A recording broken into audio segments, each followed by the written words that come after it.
Hello students, welcome to Dakshina E-Classroom. I am Kuldeep Nagar, your chemistry teacher. आज के lecture में FS3 34 का paper 1 ये हमें डिस्कस करना है, तो स्टार्ट करते हैं। फर्स्ट क्वेश्चन आप देखिएगा। फर्स्ट क्वेश्चन में एक गैल्वेनिक सेल हमें बना के दे रखा है और किसी एक पर्टिकुलर गिवन कंडीशन पे इस गैल्वेनिक सेल का सेल पोटेंशियल कैलकुलेट करना है। तो बहुत ही आसान क्वेश्चन हो गया। सेल पोटेंशियल कैलकुलेट करने के लिए नास्ट इक्वेशन यूज करते हैं। सेल का IUPAC नोटेशन हमें क्या दे रखा है? सेल में जिंक इलेक्ट्रोड है, कॉपर इलेक्ट्रोड है, मतलब डेनियल सेल का एग्जांपल है। जिंक इलेक्ट्रोड में जिंक का जो ऑक्सीडेशन है वो फेवरेबल होता है, इसीलिए इसको क्या बनाया गया? एनोड। और कॉपर 2+ का रिडक्शन फेवरेबल होता है, तो कॉपर 2+ इसको अपने क्या बनाया? Cathode. Copper solid, zinc solid, Zn2+ aqueous. Zinc 2+ का जो कॉन्सेंट्रेशन है 1 मोलर है, कॉपर 2+ का कॉन्सेंट्रेशन ये भी क्या है? 1 मोलर है। मतलब कि ये आपको कहाँ पे दे रखा? स्टैंडर्ड स्टेट पे। और स्टैंडर्ड स्टेट पे सेल का जो सेल पोटेंशियल हम कैलकुलेट करते हैं वो कितना आता है बेटा? E0 cell. और यहाँ पे ये जो डेनियल सेल है, इस डेनियल सेल का E0 सेल आपको पता भी है और इस क्वेश्चन में भी दे रखा है। कितना होता है बेटा? 1.1 इलेक्ट्रॉन वोल्ट, सॉरी 1.1 वोल्ट होता है। जिंक से जिंक 2+ जाना, तो जिंक का जो ऑक्सीडेशन पोटेंशियल है ये कितना होता है? 0.76 वोल्ट। और कॉपर 2+ से कॉपर जाना, तो यहाँ पे कॉपर 2+ का रिडक्शन पोटेंशियल कितना आता है? 0.34 वोल्ट। यहाँ से SRP of cathode minus SRP of anode करने से E0 सेल आपको पता चलता है 1.1 इलेक्ट्रॉन वोल्ट। वैसे इसने खुद ने भी दे रखा है कि 1.1 इलेक्ट्रॉन वोल्ट ही इस पर्टिकुलर डेनियल सेल का स्टैंडर्ड सेल पोटेंशियल है। अब कंडीशन आप देखो यहाँ पे क्या दे रखी है। Above cell is connected with an external battery of E greater than 1.1 volt. ये जो सेल अपने पास है इसको एक्सटर्नल बैटरी से आप कनेक्ट करोगे और एक्सटर्नल बैटरी का जो पोटेंशियल आपको दे रखा है 1.1 वोल्ट से ज़्यादा दे रखा है। तो इसका मतलब क्या होगा? जैसा फिलहाल ये अपने पास एनोड है और ये कैथोड है। एनोड पे जो जिंक का इलेक्ट्रोड है इस पे कौन सा चार्ज होता है? नेगेटिव। कैथोड में जो कॉपर का इलेक्ट्रोड है इस पे कौन सा चार्ज होता है? पॉजिटिव।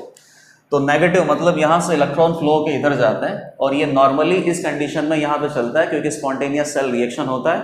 E0 की जो वैल्यू है वो पॉजिटिव है 1.1 वोल्ट। लेकिन अभी यहाँ पे क्या करना है कि एक एक्सटर्नल बैटरी से कनेक्ट कर दिया जिसका खुद का पोटेंशियल 1.1 वोल्ट से ज़्यादा है।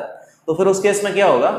यहाँ पे बेसिकली ऑपोजिट डायरेक्शन में करंट फ्लो होगा। एक्चुअली में कैथोड पे जनरली क्या होता है? रिडक्शन होता है। एक्सटर्नल बैटरी कनेक्ट करने से कैथोड पे ऑक्सीडेशन होगा, इलेक्ट्रॉन यहां से निकलेंगे और इलेक्ट्रॉन इधर पे पहुंचेंगे। तो यहां पे आपको क्या करवाना है? 1.1 वोल्ट पे एक्सटर्नल बैटरी से कनेक्ट करने के बाद कैथोड का जो इलेक्ट्रोड है, जो कि यूजुअली कैथोड होता है, मतलब कि जहां पे यूजुअली रिडक्शन होता है, अभी यहाँ पे क्या करवाना है आपको?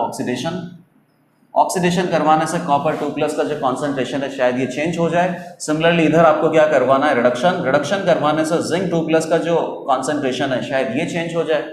तो कॉपर 2+ और जिंक 2+ इन दोनों का कॉन्सेंट्रेशन अगर चेंज होगा तो कोई एनी पर्टिकुलर कॉन्सेंट्रेशन पे अब ये जो सेल अपने पास है इस सेल का सेल पोटेंशियल आपको कैलकुलेट करना होगा। तो नस्ट इक्वेशन का यूटिलाइजेशन हमें करना है। नस्ट इक्वेशन क्या होती है बेटा?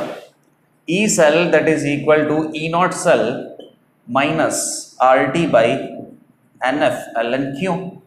ln Q को log Q लिखेंगे 10 की बेस पे, तो 2.303 का फैक्टर आएगा, उसको RT और F का डिवाइड अगर आप कर दोगे तो कितना होता है? E0 cell minus 0.0591 divided by N log Q। इस सेल का अगर आपने सेल रिएक्शन लिख दिया तो सेल रिएक्शन से रिएक्शन क्वोशिएंट Q निकाल सकते हैं। सेल रिएक्शन से number of electron which is involved in the cell reaction वो निकाल सकते हैं। N और Q की वैल्यू आप पुट कर दो, सीधा आपके पास E सेल आ जाएगा। E0 सेल की वैल्यू है 1.1 वोल्ट। लेकिन N और Q की वैल्यू निकालने के लिए, मतलब N की वैल्यू तो वैसे ही सेल रिएक्शन को लिखने पे आ जाएगी, Q की वैल्यू निकालने के लिए Q की वैल्यू में आपको Zn2+ और कॉपर 2+ की कॉन्सेंट्रेशन की वैल्यू पुट करनी होती है। तो सबसे पहले Zn2+ और कॉपर 2+ की कॉन्सेंट्रेशन की वैल्यू निकालो according to the given condition. चलो, ऑपोजिट डायरेक्शन में ये करंट यहाँ पे फ्लो होता है जिसका पोटेंशियल आपके पास है ग्रेटर देन 1.1 वोल्ट। कितना करंट फ्लो होता है बेटा? ये 10 एम्पियर। और कितने टाइम के लिए? 9650 सेकेंड। तो करंट I इंटू टी अपने पास क्या हो गया? चार्ज। तो ये कितना हो गया? 96500 कूलम। और इसमें अगर आप वापस से 96500 का डिवाइड कर देते हो तो इससे आपके पास क्या आ जाएगा? Number of moles of electron. 1 mole of electron में अपने पास 96500 कूलाम इतना ही चार्ज होता है, तो टोटल चार्ज जो आप यहाँ पे फ्लो करना चाहते हो उसके लिए आप ये निकाल लो कि चार्ज को मोल ऑफ इलेक्ट्रॉन में कैलकुलेट कर लो। उसके बाद क्या होगा कि सीधा मोल कंसेप्ट यूज करके आप पता कर पाओगे कि कॉपर 2+ अपने पास कितना है या जिंक 2+ कितना है। तो 1 मोल ऑफ इलेक्ट्रॉन एक्सटर्नली आप इतने सेकंड में इतने करंट के थ्रू यहाँ पे 1 mole of electron charge flow करवा सकते हो। कैथोड यूजुअली कॉपर का है, कॉपर पे क्या होता है बेटा, रिडक्शन। ऑपोजिट डायरेक्शन में अगर आपने यहाँ पे एक्सटर्नल पोटेंशियल अप्लाई कर दिया तो कॉपर का यहाँ पे ऑक्सीडेशन होगा, तो कॉपर सॉलिड से क्या बनेगा, कॉपर 2+ एक्वस +2 इलेक्ट्रॉन। और जिंक का जनरली ऑक्सीडेशन होता है, एक्सटर्नल बैटरी लगाने से जिंक का रिडक्शन हो जाएगा, तो zinc 2+ +2 electron that is equal to zinc solid. कितने मोल ऑफ इलेक्ट्रॉन पास करेंगे, ये अगर इतने मोल ऑफ इलेक्ट्रॉन एक्सेप्ट करता है तो उसको इतने मोल ऑफ इलेक्ट्रॉन डोनेट करने पड़ेंगे। कितने मोल ऑफ इलेक्ट्रॉन का यहाँ पे ट्रांसफर होगा वो हमने ऑलरेडी फाइंड आउट किया हुआ है, 1 मोल ऑफ इलेक्ट्रॉन। ठीक है, ये ऑलरेडी अपने पास कितना है बेटा, 1 मोलर है। ऑक्सीडेशन अगर इसका होगा तो कॉपर 2+ और बनेगा। 2 मोल ऑफ इलेक्ट्रॉन अगर यहाँ से रिलीज होते हैं तो 1 मोल ये बनता है, जबकि 1 मोल ऑफ इलेक्ट्रॉन ही यहाँ पे चार्ज पास होने वाला है, तो कॉपर 2+ कितना बन जाएगा, हाफ, 0.5 मोल और बन जाएगा। और 1 मोल अपने पास पहले है, बेसिकली 1 मोलर कॉन्सेंट्रेशन है। अज्यूम कर लेते हैं कि यहाँ पे वॉल्यूम अपने पास कितना है, 1 लीटर, तो इसकी फाइनल कॉन्सेंट्रेशन इतनी हो जाएगी बेटा। ठीक है, फाइनल कॉन्सेंट्रेशन आपको पता चल गई कॉपर 2+ की। जिंक 2+ 1 मोलर है अपने पास, और 1 मोल ऑफ इलेक्ट्रॉन से इसका कितना होगा, half mole of Zn2+ react कर जाएगा, तो 1 मोल माइनस हाफ मोल, तो कितना बचेगा, 0.5 मोल बचेगा। और ये कितना 0.5 मोल यहाँ पे जनरेट हो जाएगा। सॉलिड से कोई मतलब है नहीं, क्योंकि सॉलिड की जो एक्टिविटी है वो वैसे भी 1 होती है। रिएक्शन कोएफिशिएंट Q का जब एक्सप्रेशन आएगा तो उसमें Zn सॉलिड की टर्म आप पुट करो मत करो कोई दिक्कत नहीं है। तो गिवन कंडीशन पे कॉपर 2+ और Zn2+ का जो मोलर कॉन्सेंट्रेशन है ये आपको पता चल गया। Copper 2+ is 1.5 molar, Zn2+ is 0.5 molar. अब ये क्या हो गया, एक पर्टिकुलर कंडीशन हो गया, और पर्टिकुलर कंडीशन पे नस्ट इक्वेशन लगा के ई सेल आप निकाल सकते हो। ई सेल की वैल्यू ये रही। अब ई सेल निकालने के लिए आपको सबसे पहले सेल रिएक्शन लिखना पड़ेगा। चलो सेल रिएक्शन, ये अपने पास एनोड है, एनोड पे क्या होता है, ऑक्सीडेशन, तो Zn से Zn2+ +2 इलेक्ट्रॉन। ये कैथोड है, कैथोड पे क्या होता है, रिडक्शन, तो copper 2+ will accept 2 electron to form copper solid. ये 2 इलेक्ट्रॉन डोनेट करेगा, ये 2 इलेक्ट्रॉन एक्सेप्ट करेगा, तो number of electron which is involved in redox cell reaction is 2। कितना बन गया बेटा, Zn solid plus copper 2+ aqueous which is equal to Zn2+ aqueous plus copper solid. यहां से रिएक्शन कोएफिशिएंट Q कितना आ रहा है, इनका तो कोई रोल नहीं है। Zn2+ aqueous raised to power 1 divided by copper 2+ aqueous raised to power 1। Zn2+ का अपने पास कॉन्सेंट्रेशन है 0.5 मोलर, इसका है 1.5, तो ये कितना हो गया 1/3। तो Q की जगह आपने 1/3 पुट कर दिया। 1/3 कितना होता है, 3 रेस्ट टू पावर -1, -1 इधर आ जाएगा +1, तो 1.1 प्लस 0.0591, इसको आपको लेना है 0.06 divided by 2 into log 3। log 3 का वैल्यू रिपोर्ट कर रखा है 0.5, तो ये कितना हो जाएगा 0.03 और 0.5, तो 0.015, 1 प्लस 0.015 कितना हो जाएगा 1.115 वोल्ट। तो ये जो अपने पास इस गैल्वेनिक सेल में एक एक्सटर्नल बैटरी लगा के जो कंडीशन आपको दे रखी थी, अगर इस कंडीशन को पूरा वर्कआउट आपने कर लिया, उसके बाद आपको Zn2+ कॉपर 2+ की कॉन्सेंट्रेशन पता चली, और किसी भी पर्टिकुलर कॉन्सेंट्रेशन पे जो सेल अपने पास है उस सेल का सेल पोटेंशियल कैलकुलेट करने के लिए नस्ट इक्वेशन अप्लाई करते हैं। नस्ट इक्वेशन अप्लाई किया, सेल पोटेंशियल आ गया 1.115 वोल्ट। तो क्वेश्चन नंबर 1 में आंसर हो जाएगा ऑप्शन बी। चलो क्वेश्चन नंबर 2 पे आ जाओ। A white hygroscopic powder P reacts with cold water with a hissing sound to give a compound Q. To give a compound Q hissing sound, मतलब ये P4O10 की बात कर रहा है बेटा, जो फॉस्फोरस पेंटाऑक्साइड की बात कर रहे हैं। अगर आप इसकी रिएक्शन वापस से कोल्ड वाटर से करोगे तो फॉस्फोरस पेंटाऑक्साइड एक तरीके से एनहाइड्राइड अपने पास फॉस्फोरस का, तो वापस से अगर वाटर के साथ रिएक्शन इसका करेंगे तो वाटर से हाइड्रोलिसिस होके ऑक्सी एसिड ही बनेगा। With a hissing sound to give compound Q, Q forms a white precipitate with BaCl2, okay, in acidic medium and gives a white amorphous precipitate with R with neutral AgNO3, okay. Compound Q can be prepared by S3PO4 heating. The correct choice for PQR respectively is, total 4 option दे रखे हैं, select यहाँ पे करना है और सभी option में ये देख लो कि जो कंपाउंड P है ना वो सभी ऑप्शन में P4O10 या P4O6 आपको दे रखा है, मतलब फॉस्फोरस ट्राई ऑक्साइड या फॉस्फोरस पेंटा ऑक्साइड। तो ये तो क्लियर हो गया कि फॉस्फोरस पेंटा ऑक्साइड ही आपको यहाँ पे कंसिडर करना है। कोल्ड वाटर के साथ आप इसकी रिएक्शन करोगे, फॉस्फोरस पेंटा ऑक्साइड एनहाइड्राइड होता है, साइक्लिक स्ट्रक्चर होती है इस तरीके से। हर किसी फॉस्फोरस का ऑक्सीडेशन स्टेट कितना होता है, +5 होता है। कोल्ड वाटर में हाइड्रोलिसिस करेंगे तो बस थोड़ा बहुत हाइड्रोलिसिस होगा, मतलब ये इंटरनल जो बॉन्ड है ये ब्रेक होके साइक्लिक ऑक्सी जो ऑक्सी एसिड है ना फॉस्फोरस का, उसका साइक्लिक स्ट्रक्चर आपको मिलेगा। साइक्लिक स्ट्रक्चर मतलब कि मेटा एसिड मिलेगा, और मेटा एसिड का जो जनरल फॉर्मूला होता है, एम्पेरिकल फॉर्मूला, वो कितना होता है HPO3। Meta acid, cyclic acid हम किस तरीके से निकालते हैं कि ऑक्सी एसिड की अगर आपके पास n यूनिट है तो उन n यूनिट को साइक्लिक फॉर्म में कंबाइन करो और n वाटर मॉलिक्यूल वहां से रिमूव कर दो। n में से n रिमूव करना है, तो 1 में से अगर आपने 1 रिमूव किया, H3PO4 होता ना, तो देख लो जनरल फॉर्मूला क्या बनता है, HPO3। तो P4O10 का कोल्ड वाटर में अगर हाइड्रोलिसिस करेंगे तो हिसिंग साउंड के साथ यहाँ पे एक कंपाउंड क्यों प्रोड्यूस होगा, दैट इज व्हाट, क्यों अपने पास क्या हो जाएगा, मेटा एसिड। तो मेटा एसिड क्या हो गया, HPO3 हो गया, ठीक है, मल्टीप्लाइड बाय 4, ये कंप्लीट इसका मॉलिक्यूलर फॉर्मूला आ जाएगा। HPO3 अगर आपने लिखा तो वो कैसा होगा, एम्पेरिकल फॉर्मूला। आगे देखो, अब ये रिएक्शन आप करते हो BaCl2 के साथ, तो बेटा अगर आप एसिड की रिएक्शन इस सॉल्ट BaCl2 से करोगे, BaCl2 में अपने पास क्या है, बेरियम हाइड्रोक्साइड और HCl के मिलके बना होगा। तो ये जो बेरियम हाइड्रोक्साइड है ये HCl के साथ अगर रिएक्शन करेगा तो न्यूट्रलाइजेशन के बाद BaCl2 सॉल्ट बन रहा है। अगर आप इसकी किसी और ऑक्सी एसिड से रिएक्शन करवाओगे तो ये दोनों मिलकर सॉल्ट बना लेंगे और यहाँ पे ये एसिड प्रेजेंट होगा। ये दोनों मिलकर कौन सा सॉल्ट बनाएंगे, barium phosphate. Barium phosphate acidic medium white precipitate with BaCl2, तो बेरियम फॉस्फेट बना देंगे बेटा। ये व्हाइट PPT होता है। अब इसकी रिएक्शन अगर आप AgNO3 से करोगे तो ये भी सॉल्ट है, ये भी सॉल्ट है। बेरियम फॉस्फेट इस सॉल्ट से Ag फॉस्फेट सिल्वर फॉस्फेट बन जाएगा, मतलब कि सिल्वर का सॉल्ट बन जाएगा। तो Ag प्लस PO4 3 माइनस, तो +1 और -1 सिल्वर फॉस्फेट बन जाएगा, प्लस बेरियम नाइट्रेट बन जाएगा। अगेन ये भी अपने पास सिल्वर का जो सॉल्ट है वाटर में इंसॉल्युबल होता है और ये भी वाइट प्रेसिपिटेट ही है।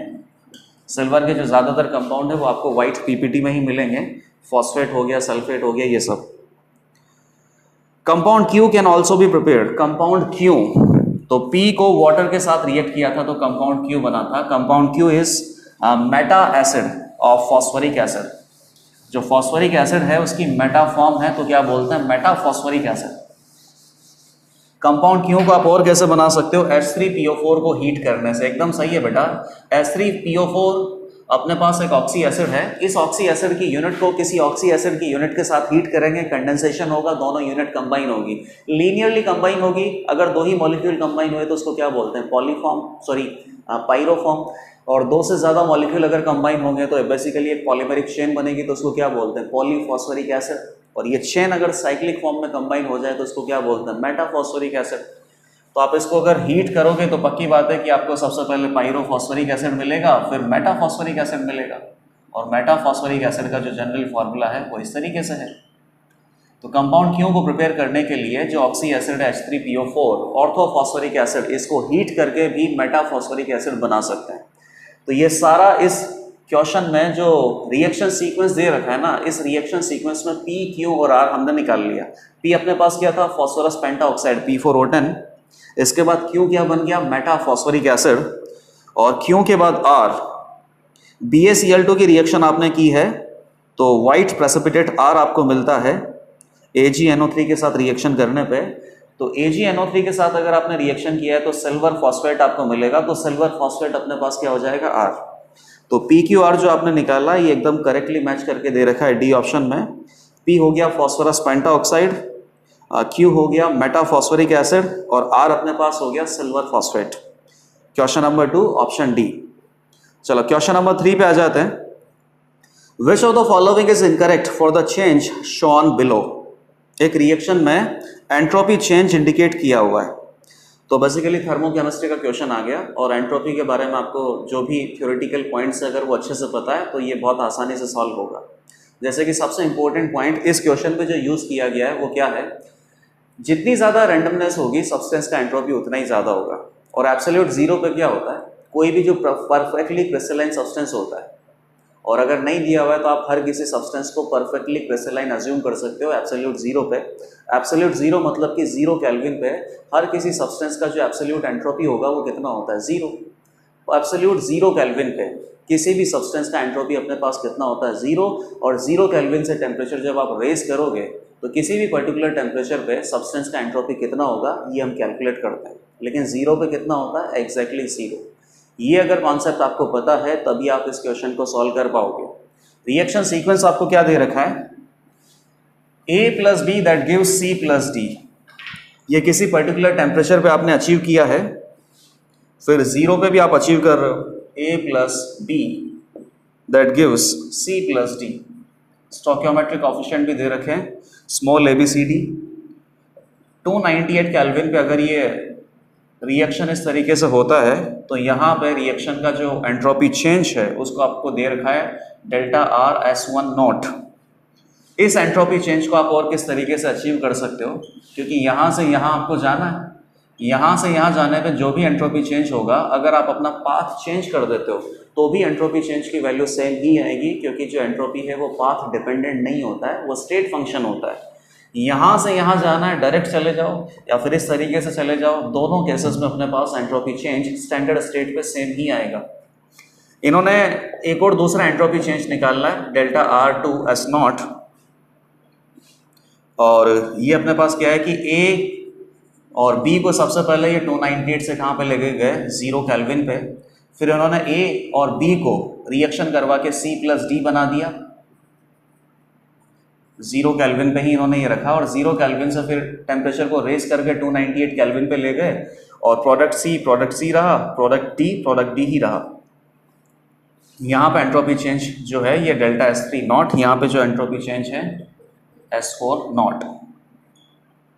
अब इसके लिए आपको टोटल 4 ऑप्शंस दे रखे हैं, आइडेंटिफाई करना है कि कौन सा ऑप्शन यहाँ पे गलत है। सबसे पहला ऑप्शन आप देखो, जो ΔS0 है, S01 है, इसकी वैल्यू आपने दे रखी है CS0C + DS0D - AS0A और प्लस BS0B। किसी भी रिएक्शन का जो एंट्रोपी चेंज है, स्टैंडर्ड स्टेट की बात करें, अगर स्टैंडर्ड स्टेट पे आपको दे रखा है तो एंट्रोपी चेंज स्टैंडर्ड स्टेट पे कैलकुलेट करो, और कोई भी अदर स्टेट दे रखा है तो अदर स्टेट पे कैलकुलेट होके ΔR(S0) की वैल्यू अपने पास आएगी। लेकिन किसी भी केमिकल रिएक्शन के लिए जो एंट्रोपी चेंज है वो कितना होता है, entropy of product minus entropy of reactant. तो यहाँ पे जो एंट्रोपी चेंज आपको दे रखा है इसको आप क्या लिखोगे, entropy of product minus entropy of reactant. तो entropy of product C into this and D into this, यही दे रखा है, minus entropy of reactant A into this and B into this. Entropy of product minus entropy of reactant एकदम सही expression दे रखा है, तो A तो करेक्ट हो गया बेटा। अब B पे आ जाओ, B जो दे रखा है entropy change at standard state of reaction 2 that is equal to -SA0 plus BSB0। 2 पे आ जाओ, यहाँ पे जो एंट्रोपी चेंज है इसकी वैल्यू ये है, तो एंट्रोपी चेंज कितना होगा बेटा, entropy of product minus entropy of reactant.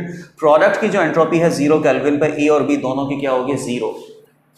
तो प्रोडक्ट की जो एंट्रोपी है वो 0 है, minus entropy of reactant, entropy of reactant कितना, A into A plus B into B, एकदम सही दे रखा है।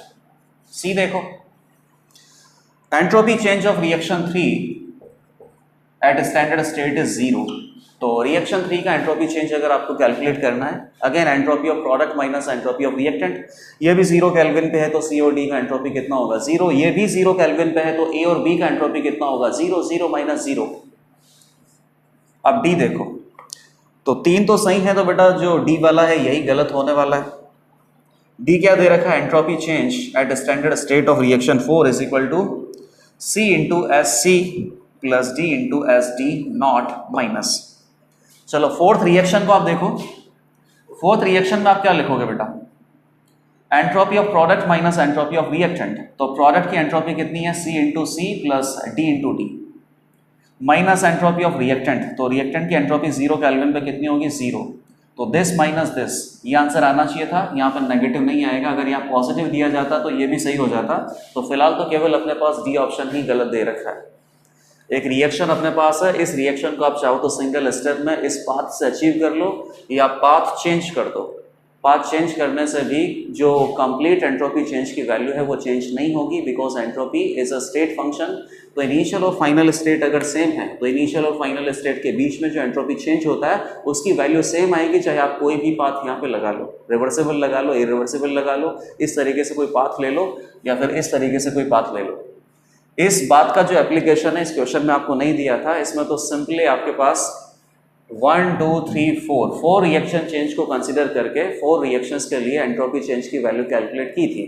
तो एंट्रोपी चेंज की जो वैल्यू आपको कैलकुलेट करनी है, एकदम उसका सिंपल सा फॉर्मूला होता है entropy of product minus entropy of reactant. और प्रोडक्ट और रिएक्टेंट में स्टोकियोमेट्रिक कोफिशिएंट अगर लगा रखें तो स्टोकियोमेट्रिक कोफिशिएंट से इंडिविजुअली जो रिएक्टेंट और प्रोडक्ट है उनकी एंट्रोपी को मल्टीप्लाई कर दिया करो।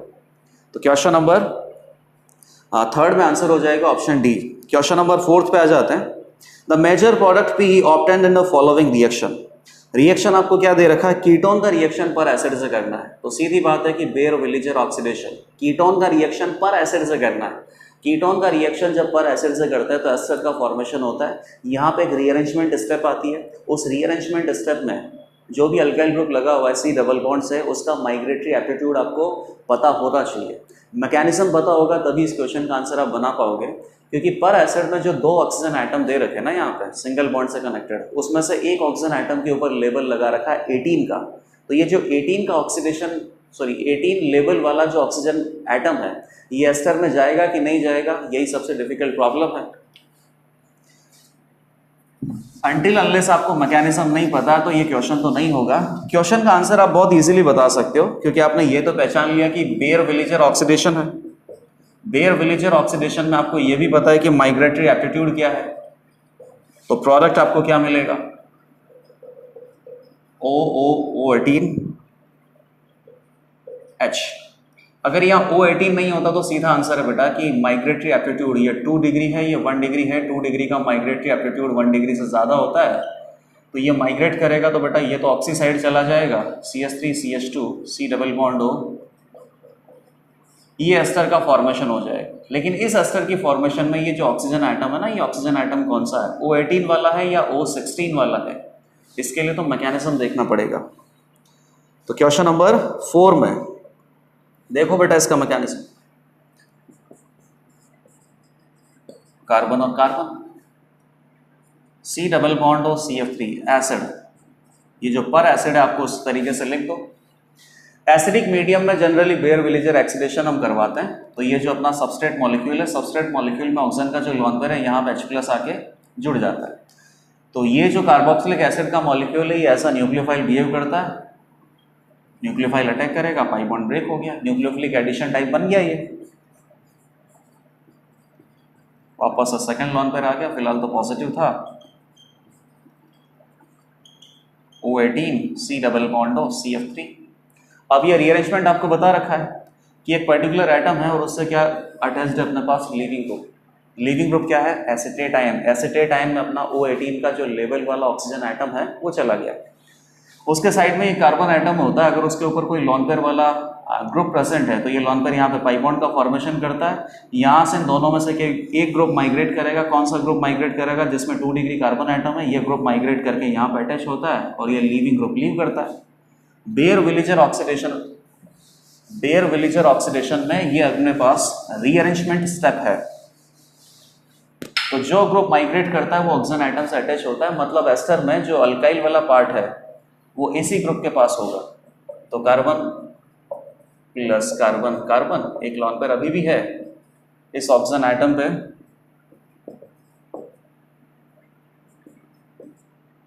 और CH3C डबल बॉन्ड हो O18 नेगेटिव, प्रोटॉन लॉस करवा दो तो ये अल्टीमेटली कार्बोक्सिलिक एसिड में चेंज हो जाएगा। एक ऑक्सीजन आइटम इधर आ गया जिससे कि ये किस में कन्वर्ट हो गया, एस्टर में। तो एस्टर जो आपने बनाया ना बेटा, उसमें मेन कार्बन चेन तो कितने का है, 3 कार्बन का, और जो अल्काइल चेन है जो ऑक्सीजन एटम से कनेक्टेड होता है वो अपने पास साइक्लोपेंटाइल है। 18 के लेवल वाला ऑक्सीजन एटम अपने पास कार्बोक्सिलिक एसिड में चला गया, एस्टर में नहीं आया। तो क्वेश्चन नंबर 4 का आंसर हो जाएगा ऑप्शन बी। चलो क्वेश्चन नंबर 5 पे आ जाओ। 2 aqueous solution of Ki 0.1 molar and 500 ml and HgI2 0.1 molar and 250 ml are mixed together। Ki और HgI2 का एक सॉल्यूशन है, इनको मिक्स करना है, HgI2 प्लस Ki। तो Hgi माइनस की प्रेजेंस में कॉम्प्लेक्स का फॉर्मेशन करता है, अगर ये आपको पता है तो ही ये क्वेश्चन सॉल्व होने वाला है। Ki में अपने पास K प्लस और I माइनस है, और HgI2 ये वाटर में सॉल्युबल नहीं होता है तो ये अपना अलग से एक पार्टिकल प्रेजेंट है। नंबर ऑफ पार्टिकल अगर आप सही से कैलकुलेट कर पाओगे दोनों सॉल्यूशंस को मिक्स करने के बाद, तभी सॉल्यूशंस एंड कॉलिगेटिव प्रॉपर्टीज का जो आंसर है वो सही आ सकता है। नंबर ऑफ पार्टिकल आपको अच्छे से पता होना चाहिए। तो Ki के सॉल्यूशन को HgI2 के सॉल्यूशन में आपने मिक्स किया। Freezing point of the resultant solution will be, तो जो अपने पास एक्वा सॉल्यूशन है इसका नया फ्रीजिंग पॉइंट बताना है। एक्वा सॉल्यूशन में वाटर का जो फ्रीजिंग पॉइंट है जनरली 0 डिग्री सेंटीग्रेड होता है। अभी नॉन वॉलेटाइल सॉल्यूट मिक्स करने से डिप्रेशन इन फ्रीजिंग पॉइंट होगा। डिप्रेशन इन फ्रीजिंग पॉइंट कितना होता है, डेल्टा TF। अगर डेल्टा TF की वैल्यू आपने निकाल दी तो 0 में से डेल्टा TF को हटा देना, TF डैश आ जाएगा, new freezing point.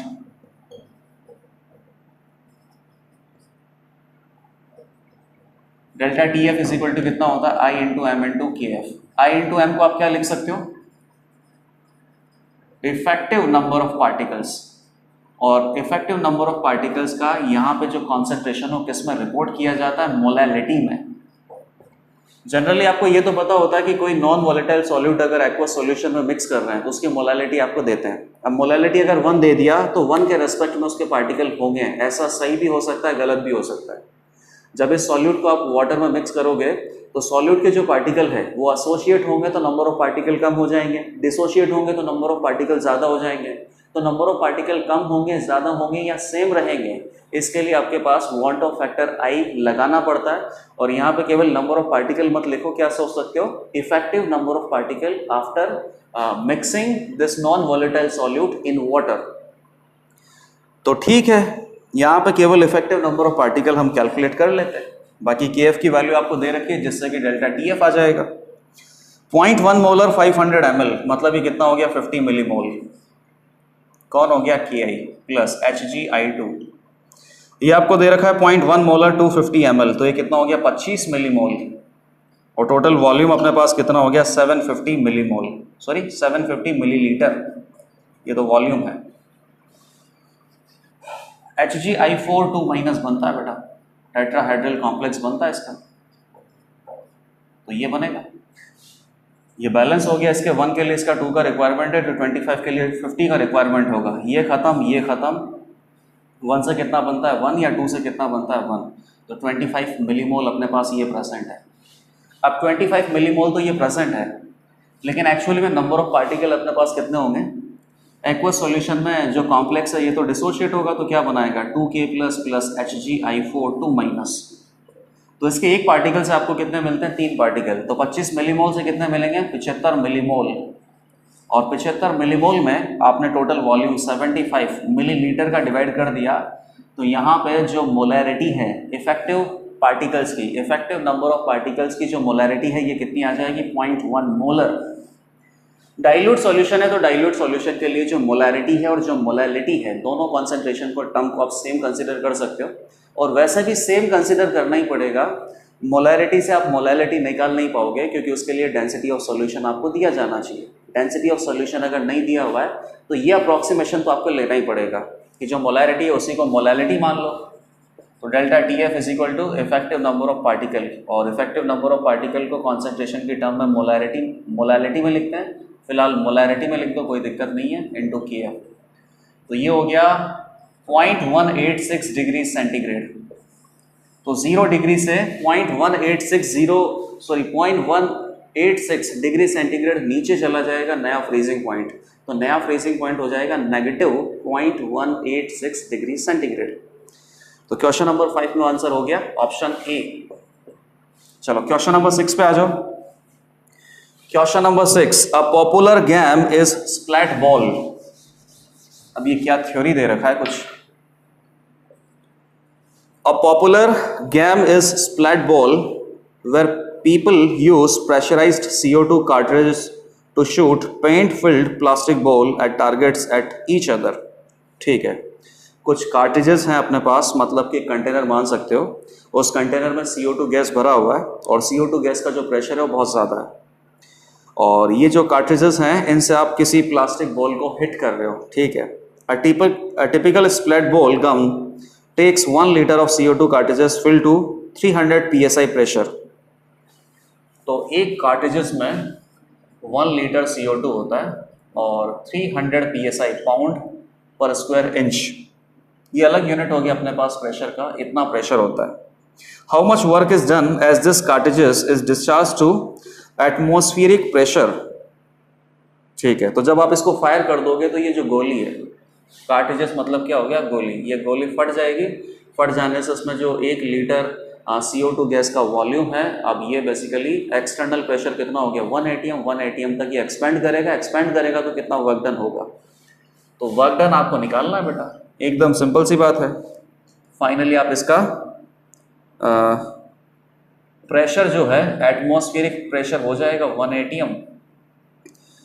14.7 psi is 1 atm। तो 300 psi है तो 14.7 psi का आप डिवाइड कर दो तो ये भी 1 atm में आ जाएगा। तो 300 डिवाइडेड बाई 14.7 atm प्रेशर पे इस कार्ट्रिजेस में आपने CO2 गैस को फिल कर रखा है, इसको गन में डाला, गन से फायर करेंगे तो ये ब्रेक डाउन हो जाएगा। ब्रेक डाउन होने से CO2 गैस रिलीज होगा और किसके एक्सटर्नल प्रेशर 1 atm के अगेंस्ट ये रिलीज होगा। तो इस पूरी प्रोसेस में कितना वर्क डन होता है ये कैलकुलेट करना। चलो ठीक है, कैलकुलेट करता है। जैसे आप इसको फायर करोगे तो एक्सटर्नल प्रेशर 1 atm के अगेंस्ट ये एक्सपैंड होगा, मतलब कि इरिवर्सिबल प्रोसेस हो गया। P external is equal to work done is equal to कितना होता है -P external dot dV। P external अपने पास फिक्स है -1 atm dot dV, -1 atm dot dV कितना हो गया V2 माइनस V1। तो V1 तो आपको पता है 300 psi प्रेशर पे जितना भी CO2 गैस अपने पास है उसका वॉल्यूम कितना था 1 लीटर, और अभी फाइनली जो अपने पास प्रेशर है वो 1 atm है। तो 1 atm पे CO2 गैस का कितना वॉल्यूम होगा, इससे आपको फाइनल वॉल्यूम पता चल जाएगा। फाइनल वॉल्यूम को इनिशियल वॉल्यूम से माइनस कर दो, डेल्टा V आ गया, और डेल्टा V को 1 atm से मल्टीप्लाई कर दो, वर्क डन आ जाएगा। तो V2 की वैल्यू अगेन देखो, ये जो भी अपने पास सिस्टम है इसको आप अज्यूम कर सकते हो कि पूरी प्रोसेस कांस्टेंट टेम्परेचर पे हो रही है। तो कांस्टेंट टेम्परेचर है, CO2 गैस की जो मोल है वो आपको फिक्स ही कंसिडर करना होता है। कोई भी थर्मोडाइनेमिक प्रोसेस में जैसे मान लो कि किसी गैस को एक्सपैंड करना है या किसी गैस को कंप्रेस करना है, तो number of mole of gas को हमेशा फिक्स रखते हैं। ऐसा नहीं कि कंटेनर में से गैस लीक हो रहा है, number of mole of gas ये फिक्स है, टेम्परेचर फिक्स है। तो बॉयल्स लॉ की एप्लीकेशन से फाइनल वॉल्यूम अपने पास आ सकता है P1 V1 that is equal to P2 V2। तो प्रेशर अपने पास 300 psi था, वॉल्यूम 1 लीटर था, तो प्रेशर अपने पास कितना है 1 atm which is what 14.7 psi। Unit में सेम ही रख रहा हूँ, सेम रखोगे तभी तो कट पाएगा, और वॉल्यूम इससे आपके पास किस में आएगा लीटर में। तो 300 divided by 14.7 litre, this is the final volume. Work done कितना हो जाएगा -1 atm into 300 divided by 14.7 litre -1 litre. तो ये आंसर हो गया बेटा, -1 atm into 300 minus 14.7 divided by 14.7 into litre. atm litre की जगह आप क्या पुट कर देना 101.325 जूल। तो अल्टीमेटली फाइनल आंसर अपने पास आएगा, ये जो भी पैरामीटर अपने पास है इसको मल्टीप्लाई करना पड़ेगा 101.325 जूल से। 1 atm लीटर का मतलब यही होता है तो टोटल वर्क डन इस प्रोसेस में अपने पास आ जाएगा। कैलकुलेट करके देख लेना, बहुत ही आसान क्वेश्चन है। तो क्वेश्चन नंबर 6 का जो आंसर है वो आएगा -1970 जूल, 1970 जूल। माइनस किस लिए? क्योंकि सिस्टम यहाँ पे वर्क कर रहा है और जो गैस अपने पास कार्टेजेस में फिल्ड है ना, CO2 गैस 1 लीटर के वॉल्यूम पे, ये गैस का जो वॉल्यूम है वो फाइनली एक्सपेंड हुआ है। एक्सपेंशन का वर्क हमेशा नेगेटिव ही है। Question number 7, select incorrect statement about alkaline earth metals.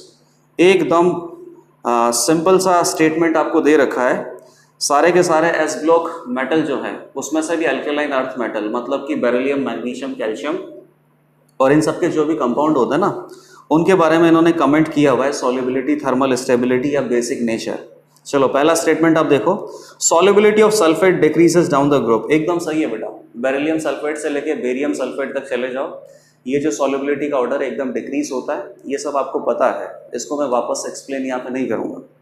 Solubility of hydroxide decreases down the group, बिल्कुल गलत है बेटा। हाइड्रोक्साइड में OH- स्मॉलर आयन है और OH- बेसिकली 2 भी हैं। तो बेरियम हाइड्रोक्साइड से लेके बेरिलियम हाइड्रोक्साइड से लेके बेरियम हाइड्रोक्साइड नीचे तक अगर जाओगे तो हाइड्रोक्साइड की जो यहाँ पे सॉल्युबिलिटी है वाटर में, ये इंक्रीज होगी। पहला स्टेटमेंट सही था, सेकंड स्टेटमेंट गलत है। पहला सही है, सेकंड गलत है। आंसर तो आ गया। Third, thermal stability of carbonate increases down the group. एकदम सही है। कार्बोनेट अपने पास बिगर एनाइन है, बिगर एनाइन बिगर कैटाइन के साथ थर्मली स्टेबल प्रोडक्ट बनाता है। तो CO3 is a bigger A9. नीचे जाएंगे तो कैटाइन अपन को बिगर मिलेगा। तो बेरियम कार्बोनेट में कैटाइन सबसे बड़ा है और बेरियम कार्बोनेट का जो थर्मल स्टेबिलिटी है वो सबसे ज़्यादा होगा। अगर आप इसे हीट करोगे तो हीट करने के बाद जब ये डिकम्पोज होता है, डिकम्पोज करवाने के लिए बहुत ज़्यादा हीट करना पड़ेगा, because it is thermally stable in comparison to other alkaline earth metal carbonates. तो थर्ड भी सही है। Basic nature of oxide increases down the group. एकदम सही है बेटा। मेटल्स के ऑक्साइड बेसिक होते हैं, मेटल्स इलेक्ट्रोपॉजिटिव होते हैं। जितना ज़्यादा नीचे जाओगे इलेक्ट्रोपॉजिटिव कैरेक्टर इंक्रीज होगा, और इलेक्ट्रोपॉजिटिव कैरेक्टर मेटल्स का अगर इंक्रीज होता है तो उनके जो ऑक्साइड है उनका बेसिक नेचर इंक्रीज होता है। एकदम सही है। क्वेश्चन नंबर 7 में आंसर हो जाएगा ऑप्शन बी। चलो क्वेश्चन नंबर 8 और 9 देखो, दोनों कॉम्प्रिहेंशन बेस्ड हैं। कॉम्प्रिहेंशन आपको दे रखा है कॉलिजन थ्योरी के लिए, मतलब कि सीधा आइडियल गैस पे आ जाओ। काइनेटिक थ्योरी ऑफ गैसेस जो आपने पढ़ा है उसमें आप क्या अजम्पशंस लेते हो, और कॉलिजन थ्योरी में किस तरीके से कॉलिजन फ्रीक्वेंसी का डेरिवेशन आता है, मीन फ्री पाथ का डेरिवेशन आता है। तो वो सारा थ्योरी आपके दिमाग में आ जाना चाहिए क्वेश्चन नंबर 8 और 9 को सॉल्व करते समय। सीधा मैं क्वेश्चन नंबर 8 से स्टार्ट करता हूँ। Which of the following are true?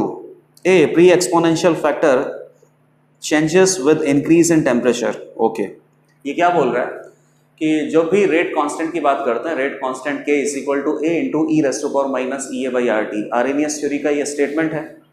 तो इसमें जो फ्रंट में लिखा हुआ है ना कांस्टेंट A, इसको क्या बोलते हैं? Frequency factor. क्या बोल रहा है बेटा कि ये जो फ्रीक्वेंसी फैक्टर है ये टेम्परेचर पे डिपेंडेंट नहीं है।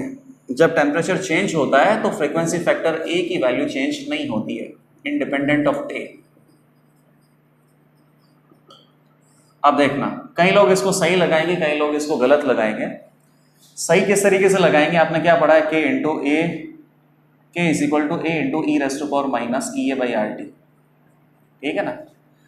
ln K is equal to ln A minus E⁻⁻⁰। Temperature T1 पे रेट कांस्टेंट K1 है, तो टेम्परेचर T2 पे रेट कांस्टेंट आप क्या मानते हो? K2। अब देखो, टेम्परेचर T1 पे एक्टिवेशन एनर्जी EA है और टेम्परेचर T2 पे एक्टिवेशन एनर्जी वापस से आपने क्या लिखा? EA लिखा है। तो ये जो फॉर्मूला आपको ऑलरेडी पता है ना कि डिफरेंट टेम्परेचर के रेस्पेक्ट में डिफरेंट रेट कांस्टेंट आप कैसे निकालते हो आर्रेनियस इक्वेशन में। तो इसमें केवल आप वेरिएबल टर्म कौन सी ले रहे हो? टेम्परेचर चेंज तो आपने किया ही है, उसके साथ साथ रेट कांस्टेंट को आप वेरी करवा रहे हो। केवल रेट कांस्टेंट को वेरी आपने करवाया है, प्री एक्सपोनेंशियल फैक्टर A और एक्टिवेशन एनर्जी EA को वेरी नहीं करवाया है। अगर आप वेरी करवाते ना तो क्या लिखते बेटा? EA1 लिखते हैं, यहाँ पे EA2 लिखते हैं, यहाँ पर ln A1 लिखते हैं, यहाँ पर ln A2 लिखते हैं। अब A1 A2 नहीं लिखते हैं, EA1 EA2 नहीं लिखते हैं। तो आपके दिमाग में एक इंप्रेशन आ गया कि जो फ्रीक्वेंसी फैक्टर है A और जो एक्टिवेशन एनर्जी है EA, ये दोनों टेम्परेचर से इंडिपेंडेंट होता है। तो अगर ये इंप्रेशन आ गया तब बिल्कुल गलत हो गया बेटा। एक्चुअली में जो ए और ई है ये टेम्परेचर डिपेंडेंट है। थ्योरेटिकल स्टेटमेंट ही एकदम आपको इसी तरीके से टिक करना पड़ेगा कि फ्रीक्वेंसी फैक्टर ए और जो एक्टिवेशन एनर्जी ई है ये टेम्परेचर इंडिपेंडेंट नहीं होते हैं, टेम्परेचर डिपेंडेंट होते हैं। तो जब टेम्परेचर डिपेंडेंट होते हैं तो यहाँ पे सर A1 A2 क्यों नहीं लिखा, EA1 EA2 क्यों नहीं लिखा? तो उसका एक रीज़न है कि जितने भी टेम्परेचर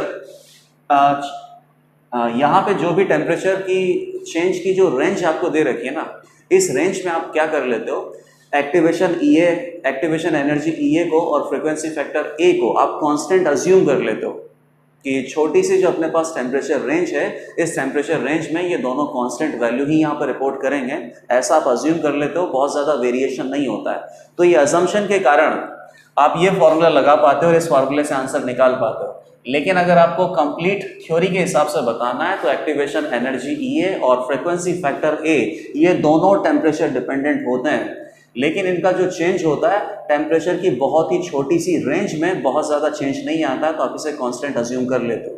लेकिन थ्योरेटिकली आंसर क्या देना पड़ेगा कि A और EA दोनों टेम्परेचर डिपेंडेंट हैं। तो क्वेश्चन नंबर 8 का answer A, yes. Pre exponential factor A changes with temperature, बिल्कुल सही है। Activation energy EA changes with temperature, ये भी सही है। K increase with increase in temperature for both endothermic and exothermic process, एकदम सही है बेटा।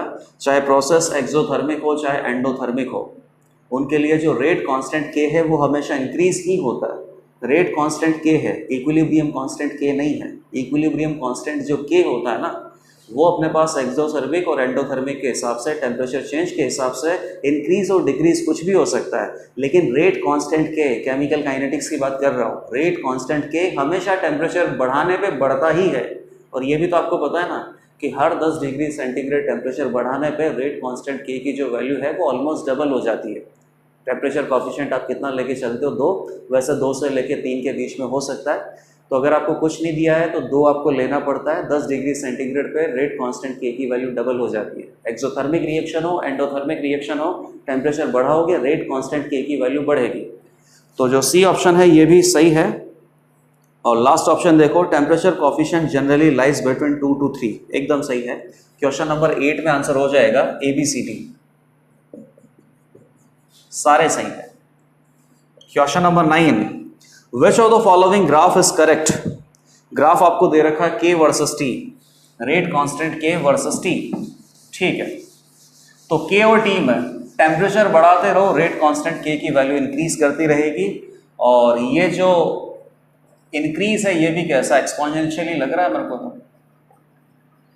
T आप बढ़ाओगे ना तो ये वैल्यू क्या हो जाएगी, कम, और e raised to power minus less, ये वैल्यू क्या हो जाएगी, ज़्यादा वैल्यू को फ्रीक्वेंसी फैक्टर A से आप मल्टीप्लाई कर दो तो अपने पास क्या होगा, ज़्यादा ही आएगा ये। तो K और T में K तो बढ़ता रहना चाहिए। अब देखना आगे, ये ग्राफ भी बिल्कुल गलत है और ये ग्राफ आपको दे रखा ऑप्शन बी में। क्यों गलत है वो बता देता हूँ। टेम्परेचर बढ़ाते रहोगे तो K बढ़ता ही तो रहेगा ना बेटा, तो इनफाइनाइट तक बढ़ाते रहो, K की वैल्यू बढ़ती रहनी चाहिए, लेकिन ऐसा नहीं है बेटा। अगर आपने टेम्परेचर यहाँ पे बहुत ज़्यादा कर दिया तो e raised to power minus कितना हो जाएगा, 0 हो जाएगा, और e raised to power minus 0 हो जाएगा तो K की वैल्यू क्या हो जाएगी, A। तो बहुत ज़्यादा टेम्परेचर रेंज में जब चले जाओगे ना, बहुत ही ऊपर, तब रेट कांस्टेंट K की वैल्यू, ये जो अपना फ्रिक्वेंसी फैक्टर A है, इसके इक्वल आ जाएगा। तो यहाँ तो कंटिन्यूसली इंक्रीज हो रहा है, जबकि मैं बोल रहा हूँ कि एकदम इनफाइनाइट टेम्परेचर की अगर बात करें तो इनफाइनाइट टेम्परेचर पे जाके इसको कांस्टेंट हो जाना चाहिए। तो ये ग्राफ कुछ ऐसा आना चाहिए। इस ग्राफ के लिए अपने पास कौन सा ऑप्शन करेक्ट होगा, C। ऐसा नहीं कि हमेशा इंक्रीज ही करता रहे, कभी ना कभी इसकी वैल्यू जो है फ्रिक्वेंसी फैक्टर के इक्वल आ जाएगी। तो फिर उस केस में यहाँ पे आप इसको क्या कर सकते हो, ऑलमोस्ट कांस्टेंट टाइप से अज्यूम कर सकते हो। तो ऑप्शन नंबर जो बी है वो करेक्ट नहीं होगा, ऑप्शन नंबर सी यहाँ पे करेक्ट है। क्वेश्चन नंबर 10 एंड 11, अब ये दोनों क्वेश्चन वापस से पैराग्राफ बेस्ड है और पैराग्राफ में अपने पास थर्मोडाइनमिक प्रोसेस आपको दे रखी है। पैराग्राफ पूरा पढ़ना पड़ेगा तभी क्वेश्चन नंबर 10 और 11 सॉल्व होने वाला है, और ऐसा लग रहा है कि बहुत टाइम लगेगा इसको सॉल्व करना। 1 mole of ideal gas is initially present at 500 Kelvin and 16 root 2 atm। Ideal gas है 1 atm 1 मोल, और 1 मोल आइडियल गैस का जो प्रेशर और टेम्परेचर है वो आपको दे रखा है। पैराग्राफ को सबसे पहले सॉल्व कर लेते हैं, उसके बाद इंडिविजुअल क्वेश्चंस को हम देखेंगे। 1 मोल आइडियल गैस है, 500 केल्विन, 16√2 ATM। आगे देखो, gas is expanded until the final pressure falls to 1 ATM। चलो, फाइनल प्रेशर 1 ATM है and final temperature dropped to 250 Kelvin. Okay. Since work is a non-state function, a path must be defined in order to evaluate work done by the gas and going from initial state to final state. एकदम सही है। Path work जो है वो path function होता है, तो path आपको डिफाइन करना पड़ेगा। पाथ आप चेंज करोगे, वर्क डन चेंज हो जाएगा। केवल ऐसा नहीं कि इनिशियल स्टेट और फाइनल स्टेट दे दी तो आपने वर्क डन निकाल लोगे, पाथ डिफाइन करना पड़ेगा। Now let a reversible path is defined, which is a combination of initial isothermal expansion followed by a subsequent adiabatic expansion such that the final state is reached. Reversible path से चल रहे हैं, जिसमें सबसे पहले आपने क्या किया, रिवर्सिबल आइसोथर्मल एक्सपेंशन, और बाद में क्या कर दिया, रिवर्सिबल एडियाबैटिक एक्सपेंशन। तो 2 बार में आपने इसको एक्सपेंड किया है, तब जाके फाइनली अपने पास प्रेशर 1 ATM और टेम्परेचर 250 केल्विन तक ही आ गया है। एक्सपेंड किया है तो टेम्परेचर रिड्यूस होगा, एकदम सही है। फाइनल स्टेट आ गया, heat capacity CVM of the gas is 1.5 R। 1.5 कितना होता है, 3/2। तो molar heat capacity at constant volume ये आपको दे रखा है 3/2 R, मतलब कि मोनो एटॉमिक गैस हो गया ये। तो इसका CP molar heat capacity at constant pressure कितना हो जाएगा, 3/2 + 1 5/2 R। गामा की वैल्यू कितनी हो जाएगी, 5/2 डिवाइडेड बाई 3/2, 5/3 हो जाएगा। गामा कितना होता है, CP/CV। ओके, LN2 की वैल्यू कंसिडर करनी है 0.69। Answer the following question based on the above information. Okay, question number 10, which of the following is are true for the above process. A option है, intermediate gas pressure when the process turned from isothermal to adiabatic was 4√2 ATM। तो जैसे ही आपने यहाँ isothermal से adiabatic पे आप गए ना, तो उस समय पे यहाँ पे प्रेशर कितना रहा होगा, 4√2 ATM। ये फर्स्ट स्टेटमेंट है। अब चेक करो बेटा ये सही है कि नहीं है। एडियाबैटिक से आइसोथर्मल से जब ये प्रोसेस एडियाबैटिक में टर्न हुई, तो उस समय पे आइडियल गैस का जो 1 मोल इसका प्रेशर 4√2 ATM रहा होगा। चलो, आइसोथर्मल जब तक है ये, तब तक तो टेम्परेचर यहाँ पे सेम होना चाहिए। तो 500 केल्विन होगा, प्रेशर लेटर से कि P इंटरमीडिएट आपने ले लिया, 1 मोल ये है ही सही, रिवर्सिबल है, आइसोथर्मल है। इसके आगे जाओगे तो रिवर्सिबल है, एडियाबैटिक है, टेम्परेचर हो गया 250 केल्विन, प्रेशर अपने पास P इंटरमीडिएट से P फाइनल कितना हो गया, 1 ATM और 1 मोल। तो P इंटरमीडिएट की वैल्यू आपको निकालनी है, ठीक है। रिवर्सिबल एडियाबैटिक के लिए अपने पास एक फॉर्मूला वैलिड होता है ना, PV⁻⁴ gamma that is equal to constant. यहाँ पर प्रेशर की वैल्यू है, टेम्परेचर की वैल्यू है, तो प्रेशर और टेम्परेचर में इस एक्सप्रेशन को आप डिराइव करो। PV = nRT आइडियल गैस के लिए हमेशा वैलिड है, तो V की जगह क्या लिख सकते हैं, nRT/P, और नंबर ऑफ मोल अपने पास 1 है, तो V की जगह क्या लिख सकते हैं, RT/P, और r⁻⁴ gamma that is equal to K। तो फॉर्मूला क्या बन गया बेटा, r⁻⁴ गामा कांस्टेंट है, तो ये नया कांस्टेंट बन जाएगा T⁻⁴ गामा P⁻⁴1 - गामा। तो P⁻⁴1 - gamma divided by gamma into T that is equal to constant. तो P⁻⁴1 - गामा इंटू T, ये दोनों मल्टीप्लीकेशन अगर आप करते हो तो ये वैल्यू क्या आती है, कांस्टेंट। तो इनिशियली आपके पास प्रेशर है, फाइनली आपके पास प्रेशर है, टेम्परेचर है। ये जो एक्सप्रेशन आपने डेवलप किया है, इसको रिवर्सिबल एडियाबैटिक के लिए अप्लाई कर दो। शुरुआत में प्रेशर कितना है, P intermediate, r⁻⁴1 - gamma divided by gamma, तो 1 - 5/3 और टेम्परेचर अपने पास कितना है, 500 केल्विन, टेम्परेचर हो गया 250, और प्रेशर कितना हो गया बेटा 1, तो 1⁻⁴1 - गामा डिवाइडेड बाई गामा, वो कितना आएगा, 1 ही आएगा, कितनी भी उसकी पावर आप लगा दो। अब ये कितना हो गया बेटा, P इंटरमीडिएट, ये कितना हो जाएगा, -2/3 5/3 that is equal to half, तो 5 से 5 तो गया, P⁻⁻2/3, सॉरी कितना है ये, P⁻⁻2/3 5/3, 3 है ना ये, तो 3 से 3 गया, तो -2/5 है, that is equal to half 2⁻⁻1। अब इसको कैलकुलेट कर लेते हैं, 1/2 है ये, तो p raise to power 2/5 that is equal to 2, कितना हो सकता है ये? इसने कितना दे रखा है, 4√2 है ना,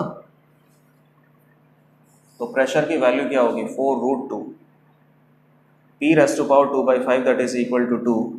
अगर ये लाना है तो प्रेशर की वैल्यू 4√2, तो 4√2, 4 कितना हो गया, 2 इंटू 2√2, तो 2 इंटू 2, 1 + 1 + हाफ, 2 + हाफ, तो 4 रेज़ टू पावर, ये प्रेशर अपने पास हो गया 2 raise to power 5/2 into 2 raise to power that is equal to 2। हाँ, 2 इक्वल टू 2 एकदम सही आ गया, मतलब यहाँ से प्रेशर की जो वैल्यू है 4√2 ही आएगी। 4√2 पी की वैल्यू आप पुट कर दो, ये एक्सप्रेशन एकदम सही आएगा। तो अगर मान लीजिए कि पहले रिवर्सिबल आइसोथर्मल है और इसके बाद रिवर्सिबल एडियाबैटिक होता है, और इससे आप इस पूरी प्रोसेस को अचीव करना चाहते हो, तो जैसे ही आइसोथर्मल से एडियाबैटिक होगा, इंटरमीडिएट प्रेशर अपने पास आना चाहिए 4√2। ठीक है, ये एकदम सही है। ए स्टेटमेंट अभी तक सही आया है। अब बी पे आ जाओ। Net work done by the system is 1065 R. Intermediate pressure can vary, intermediate pressure can have any value, ये सी ऑप्शन है, तो सी ऑप्शन गलत हो गया। इंटरमीडिएट प्रेशर की यही वैल्यू होनी चाहिए, तभी जाके इस पर्टिकुलर पाथ से ये फाइनल स्टेट आप अचीव कर सकते हो। और डी क्या है, net work done by the system is 725 R. तो बी और डी में से एक ही सही हो सकता है, क्योंकि दोनों में वर्क डन आपको निकालना है। वर्क डन एक बार अपने पास आ रहा है 1065 आर और 725 आर। चलो वर्क डन कैलकुलेट करते हैं। रिवर्सिबल आइसोथर्मल में वर्क डन कितना होता है, -nRT इंटू log V2/V1, या स्कोर क्या लिख सकते हैं, P1/P2 भी लिख सकते हैं, एक्सपेंशन है। V2/V1 इसलिए नहीं लिखा क्योंकि वॉल्यूम की वैल्यू आपको दे नहीं लिखी, तो उसको प्रेशर के टर्म में लिख दो। 1 मोल है तो R इंटू टी, टी अपने पास कितना बेटा 500, तो ये कितना हो गया -500 R ln P1/P2। P1 अपने पास कितना है 16√2 और फाइनली कितना है 4√2, तो ये ln 4 हो गया ना, ये ln 4 हो गया। और ln 2 की वैल्यू दे रखी है 0.69। ln 4 को क्या लिख सकता हूँ, 2 रेज़ टू पावर 2, 2 आगे चला गया तो -1000 R हो जाएगा ln 2। ln 2 को क्या लिख सकते हैं 0.69, तो 0.69 इंटू 1000 कितना हो जाएगा 690, हाँ 690 R माइनस।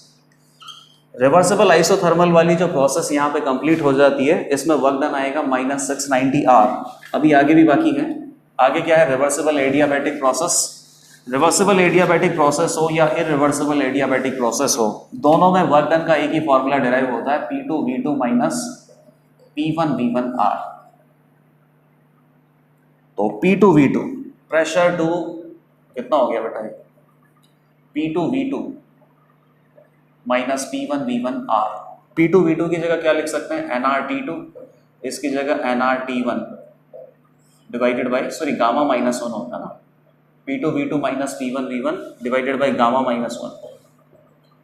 n कॉमन है, r कॉमन है, n की वैल्यू 1 है, r की वैल्यू r है, T2 minus T1, 250 minus 500 minus 250 आ जाएगा, और गामा 5/3 माइनस 1 2/3 आ जाएगा बेटा ये। तो 2/3 125 इंटू -375 R, तो टोटल वर्क डन कितना हो गया -375 R माइनस 690 R।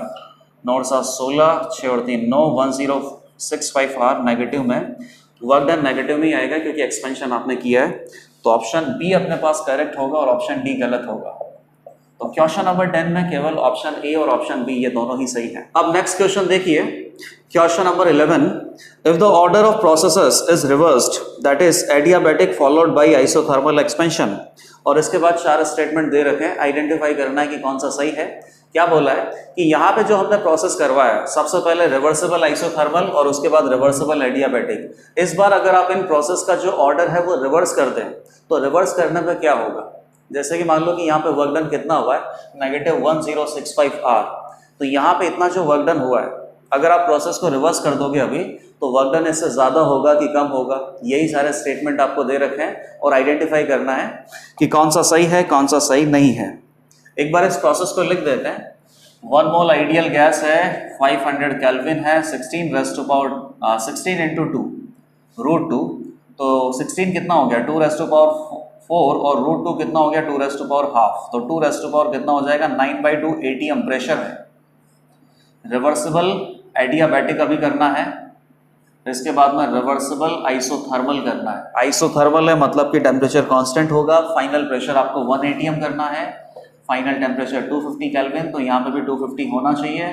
और प्रेशर कितना हो जाएगा P इंटरमीडिएट, कैलकुलेट कर लेते हैं कि इस बार जो P इंटरमीडिएट आएगा इसके कंपैरिजन में ज़्यादा आएगा या कम। यहाँ पे P इंटरमीडिएट आपने कितना निकाला था फर्स्ट क्वेश्चन नंबर 9 में, सॉरी क्वेश्चन नंबर 10 में अपने पास P इंटरमीडिएट आया था 4√2।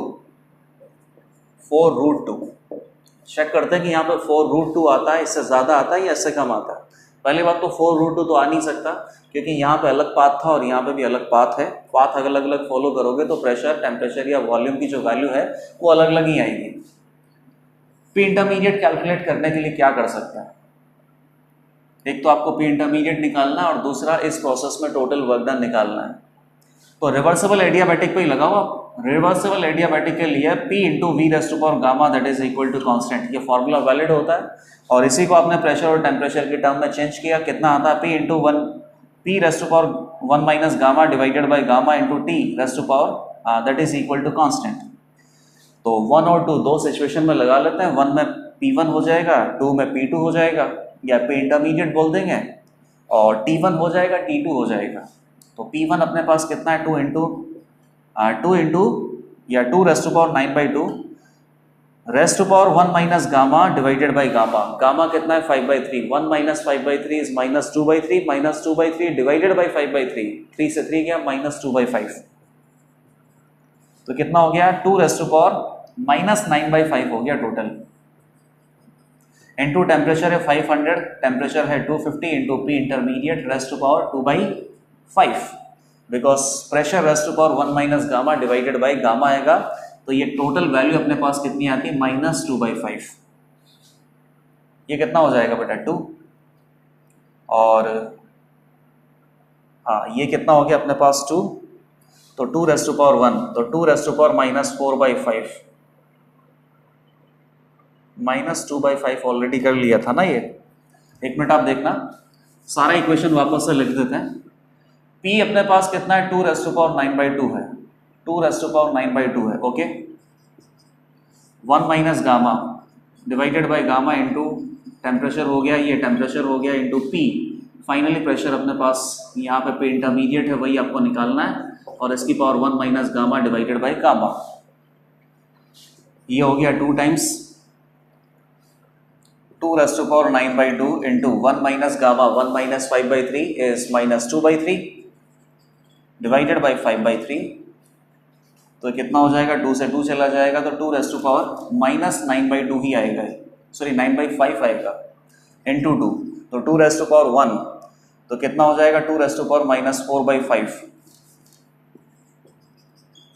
विच is equal to P intermediate into raise to power -2/5, तो 2 raise to power 2 into -2/5 is equal to P intermediate raise to power -2/5। तो ये सीधा सीधा आपको दिख रहा है कि P इंटरमीडिएट कितना आना चाहिए 2 रेज़ टू पावर 2, मतलब कि 4 ATM। तो अगर आपने यहाँ पे जो प्रोसेस है उसको रिवर्सिबल एडियाबैटिक और उसके बाद में रिवर्सिबल आइसोथर्मल कर दिया, तो इस बार जो P इंटरमीडिएट प्रेशर अपने पास आया है ये पहले वाले के कंपैरिजन में डिफरेंट है। इस बार 4 ATM आया है, पहले 4 इंटू √2 ATM था। तो 11th का फर्स्ट ऑप्शन अब देखो, work done by the gas in this process would be more than the work done by the gas in the previous process. अभी वर्क डन कैलकुलेट नहीं किया है। Work done by the gas in this process would be less than the work done by the gas in the previous process. A और B ये दोनों option है, अभी बता नहीं सकते कि ए सही है या बी गलत है या फिर बी सही है या ए गलत है, पहले वर्क डन कैलकुलेट करना पड़ेगा। फिलहाल हम प्रेशर के बारे में देख लेते हैं। प्रेशर तो चलो 4 ATM आ गया। सी ऑप्शन आप देखो, delta S is negative and different for path 1 and 2। एकदम गलत है बेटा, डेल्टा एस मतलब एंट्रोपी चेंज। एंट्रोपी अपने पास पाथ फंक्शन नहीं होता, स्टेट फंक्शन होता है। तो स्टेट अगर सेम है तो चाहे आप कोई भी पाथ चूज कर लो, स्टेट अगर सेम है तो final state minus initial state, entropy final minus entropy initial, delta S की वैल्यू अपने पास सेम ही आएगी। तो सी ऑप्शन जरूर यहाँ पे गलत है। और डी देखो, delta S is positive and same for both path 1 and path 2। Delta S की वैल्यू पॉजिटिव होगी, एकदम सही है, क्योंकि एक्सपेंशन कर रहे हैं गैस का, तो रैंडमनेस बढ़ेगी। गैस का अगर आपने एक्सपेंशन किया है, प्रेशर अपने पास 16√2 था, प्रेशर अपने पास कितना हो गया 1 atm, प्रेशर कम हुआ, एक्सपेंशन है, और एक्सपेंशन में एंट्रोपी चेंज पॉजिटिव आता है। और इस पास से करो चाहे इस पास से करो, दोनों में एंट्रोपी चेंज की वैल्यू सेम आएगी, because entropy is a state function not a part function. तो सी गलत है और डी सही है। अब ए और बी पे देखो आप, तो ए और बी के लिए आपको क्या करना पड़ेगा, वर्क डन की वैल्यू कैलकुलेट करनी पड़ेगी। और ये भी याद रख लो कि प्रीवियस प्रोसेस में वर्क डन कितना था, -1065 R। अब देख लेते हैं कि यहाँ पे इस प्रोसेस में वर्क डन कितना आएगा। पहले अपने पास रिवर्सिबल एडियाबैटिक है, तो रिवर्सिबल एडियाबैटिक में कितना आता है, P2V2 minus P1V1 divided by gamma -1। P2V2 को क्या लिख सकते हैं, NRT2, NR कॉमन आ जाएगा, T2 minus T1 divided by gamma -1, 1 into R। T2 अपने पास कितना हो गया, 250 माइनस 500 माइनस 250, और divided by gamma -1, 5/3 minus 1 is 2/3, तो ये तो -375 R ही आएगा। इधर देखो, minus NRT into LN V2/V1, reversible isothermal expansion में यही वर्क डन आता है, माइनस NRT LN P1/P2, तो 1 into R into T, D अपने पास कितना है 250, तो ये कितना हो गया -250 R into LN P1/P2, P1 कितना है 4, P2 अपने पास कितना है 1, तो LN 4 हो गया। LN 4 को क्या लिख सकते हैं 2 LN2, LN2 कितना है 0.69, तो -500 इंटू 0.69, -500 इंटू 0.69। अब इन दोनों का अगर आप सम करोगे, ये कितना हो गया, 9 पंचे 45, 4 हासिल का, और 6 पंचे 30, 345 हो गया।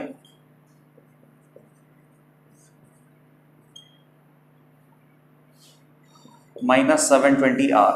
तो इस केस में जो वर्क डन अपने पास आया है दैट इज -720 R। तो पुराने केस में जो वर्क डन था -1065 R। माइनस का मतलब तो केवल इतना है कि सिस्टम ने वर्क किया है, और सिस्टम ने पहले वाली प्रोसेस में ज़्यादा वर्क किया था, इस वाली प्रोसेस में कम वर्क हुआ है।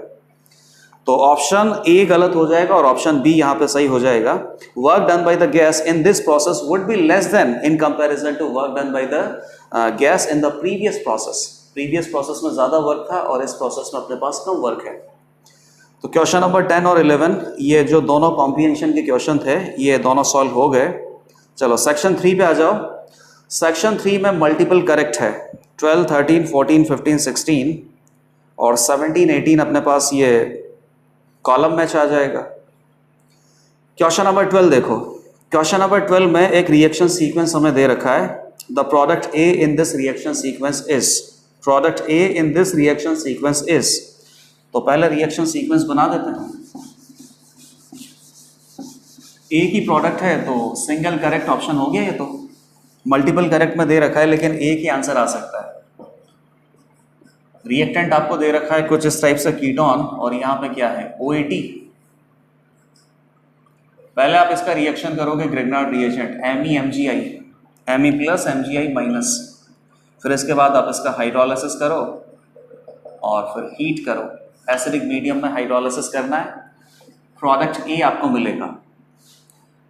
तो Me negative MgI positive RMgX, R minus अपने पास कार्बोनिल कार्बन पे ही अटैक किया, ये इस तरीके से ओपन होगा, और ओपन होने के बाद क्या होगा हाइड्रोलिसिस करेंगे तो वहाँ पे H+ आ जाएगा, इधर भी अपने पास हाइड्रोलिसिस हो सकता है, तो ये EtOH में चला जाएगा, वहाँ पे अल्कोहल होगा, इधर कार्बन डबल बॉन्ड ऑक्सीजन है, carbon double bond oxygen, carbon double bond oxygen एक अपने पास है, वहाँ अल्कोहल हो जाएगा, और अल्कोहल का अगर एसिडिक मीडियम में आप हीट करोगे तो डिहाइड्रेशन ऑफ अल्कोहल हो सकता है। ये सारी पॉसिबिलिटीज अपने पास हैं। चलो करते हैं। Me माइनस ने इधर अटैक किया, O minus, nucleophilic addition type.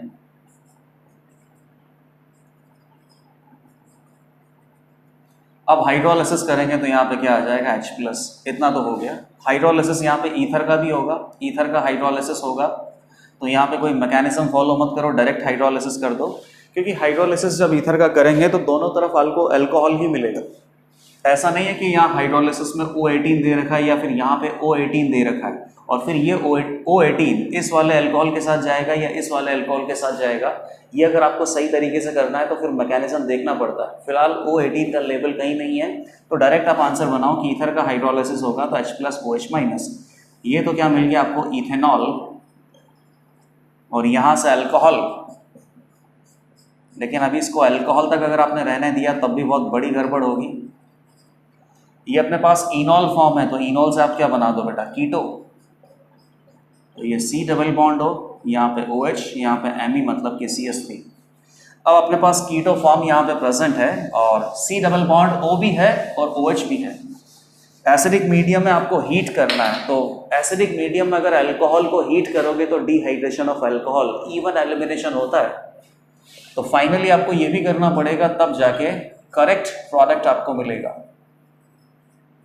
Acidic medium में आप इसे हीट करोगे तो OH will be converted to OH2+। Oxygen अपने लॉन पर H+ को देता है। OH2+ is a good leaving group, leave करेगा तो कार्बोकेटाइन बनेगा और कार्बोकेटाइन के बीटा कार्बन से आप H+ हटा दो। H+ हटाने के बाद प्रोडक्ट आपको मिलेगा।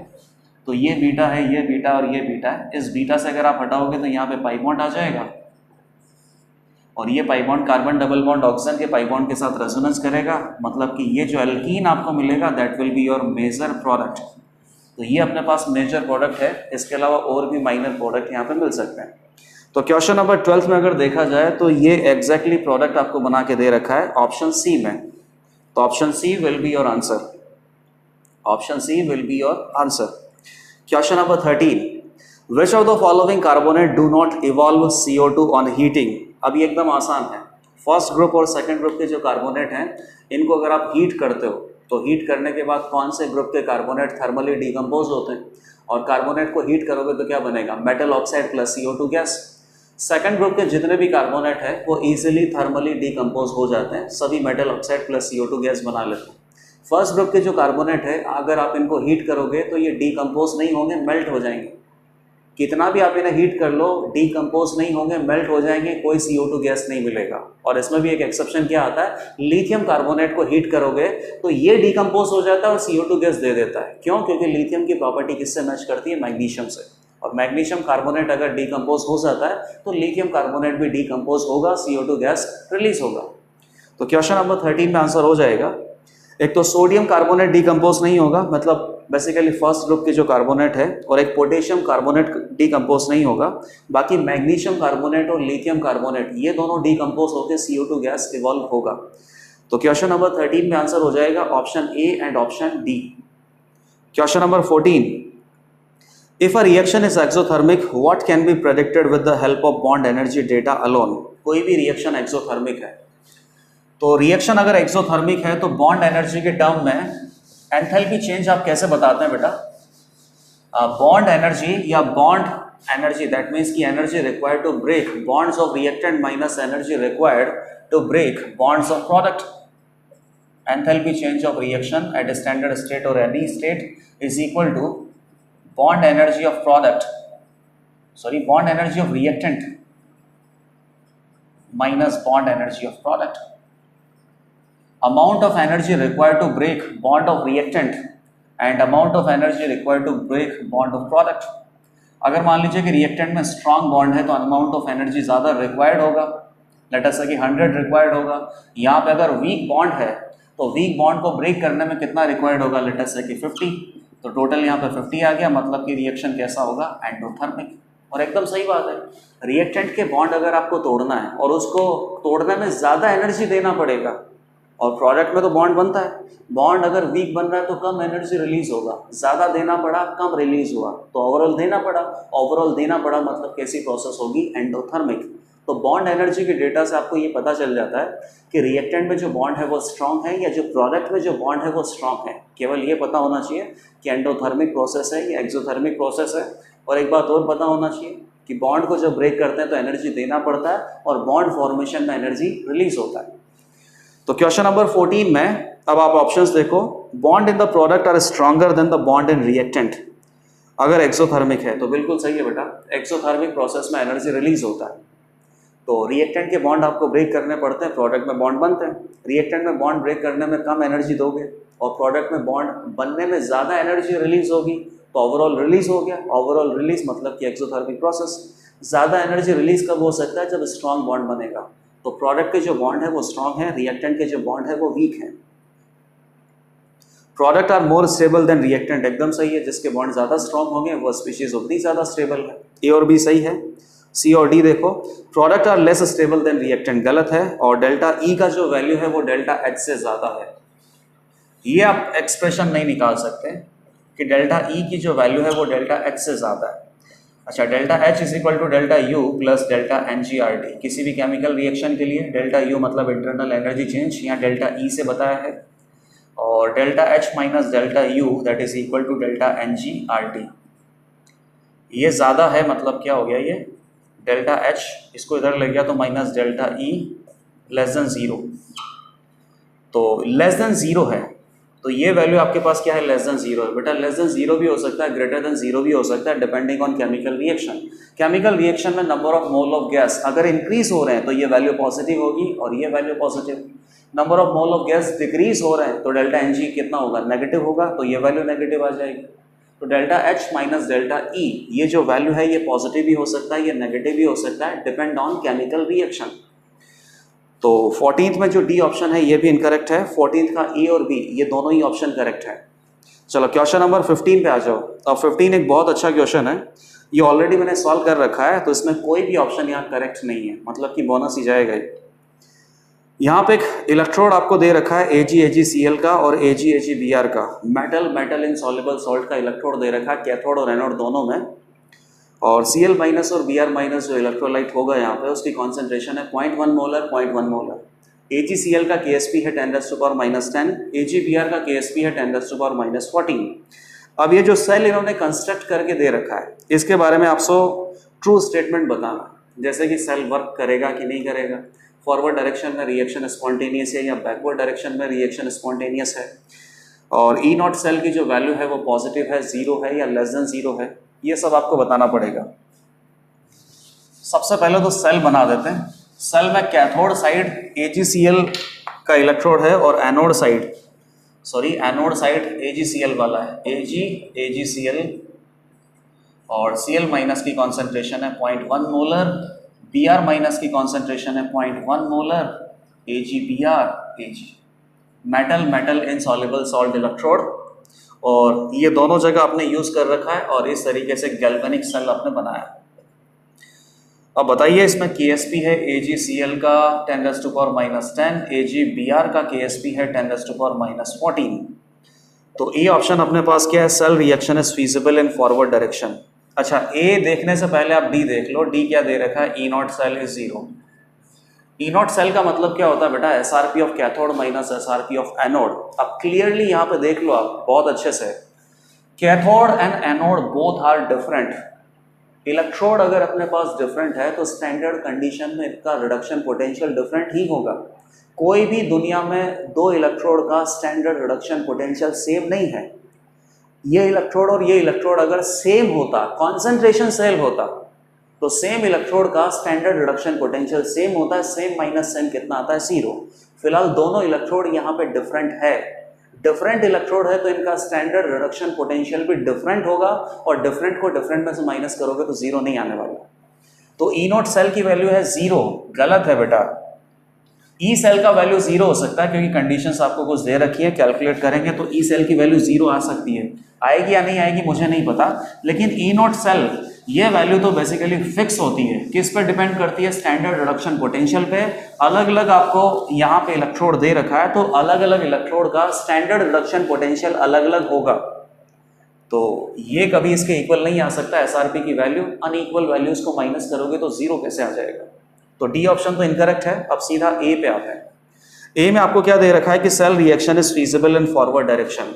अब ये जो सेल रिएक्शन है ये फॉरवर्ड डायरेक्शन में फीजिबल है या बैकवर्ड डायरेक्शन में फीजिबल है, ये निकालने के लिए तो आपको ई सेल की वैल्यू निकालनी पड़ेगी। ई सेल अगर पॉजिटिव आता है मतलब सेल वर्क कर रहा है, फॉरवर्ड डायरेक्शन में फीजिबल है। ई सेल अगर नेगेटिव आ रहा है तो आप ऐसे मत बोलना कि सेल वर्क नहीं कर रहा है। ई सेल अगर नेगेटिव आ रहा है तब भी सेल वर्क करेगा, लेकिन ऑपोजिट डायरेक्शन से वर्क करेगा। मतलब कि यहाँ पे जो आपने IUPAC नोटेशन दे रखा है ना, वो एग्जैक्टली उल्टा IUPAC नोटेशन दे रखा है। अगर आप उसको सीधा कर दोगे तो अगेन एक वर्किंग सेल बन जाएगा। तो फॉरवर्ड डायरेक्शन में फिजिबल है या नहीं है? ई सेल निकालो बेटा। ई सेल अपने पास कितना होगा? E naught cell minus RT/NF ln Q, और n और q की वैल्यू बनाने के लिए आपको सबसे पहले इसका इक्वेशन लिखना पड़ेगा। इक्वेशन में लिख दूंगा, लेकिन उसके पहले ई नॉट सेल भी तो बताओ ना बेटा। ई नॉट सेल कितना हो जाएगा? SRP of cathode minus SRP of anode, और कैथोड अपने पास ये है, और उसका स्टैंडर्ड रिडक्शन पोटेंशियल कैसे इंडिकेट करेंगे? Br माइनस रिडक्शन ना, Ag/Br/Ag, E not Cl minus AgCl/Ag, reduction के टर्म में इंडिकेट कर दिया। अब आप ये देखो कि यहाँ पे जो अपने पास मेटल इनसॉल्युबल सॉल्ट का ये जो इलेक्ट्रोड है, इसका स्टैंडर्ड रिडक्शन पोटेंशियल तो आपको नहीं पता है, लेकिन एक रिलेशनशिप आता है मेटल इनसॉल्युबल सॉल्ट का ये जो इलेक्ट्रोड है, इसका standard reduction potential metal soluble salt के स्टैंडर्ड रिडक्शन पोटेंशियल के टर्म में आप लिखना जानते हो। क्या बनता है बेटा? मेटल सॉल्युबल सॉल्ट, तो मेटल अपने पास कौन है? Ag, सॉल्युबल सॉल्ट में आयन कौन सा होगा? Ag+। क्या रिलेशनशिप आता है? मेटल सॉल्युबल सॉल्ट का जो इलेक्ट्रोड पोटेंशियल है स्टैंडर्ड स्टेट पे प्लस 0.0591 मतलब RT/NF, n अपने पास 1 होगा, Ag से Ag+ या Ag+ से Ag log KSP, और KSP of AgBr minus similarly E not of Ag plus Ag plus 0.0591 divided by 1 log KSP of AgCl। ये दोनों तो कट गया, ये नेगेटिव में है तो 0.09591 by 1 log KSP of AgBr is 10⁻⁻14। हाँ, कैथोड माइनस एनोड ना, तो ये कैथोड है, सही बनाया ना मैंने? कैथोड माइनस एनोड, इसका स्टैंडर्ड रिडक्शन पोटेंशियल माइनस इसका स्टैंडर्ड रिडक्शन पोटेंशियल कितना होता है? मेटल सॉल्युबल सॉल्ट इलेक्ट्रोड का SRP प्लस दिस, या नेगेटिव है तो कितना हो गया? AgCl is 10⁻⁻10,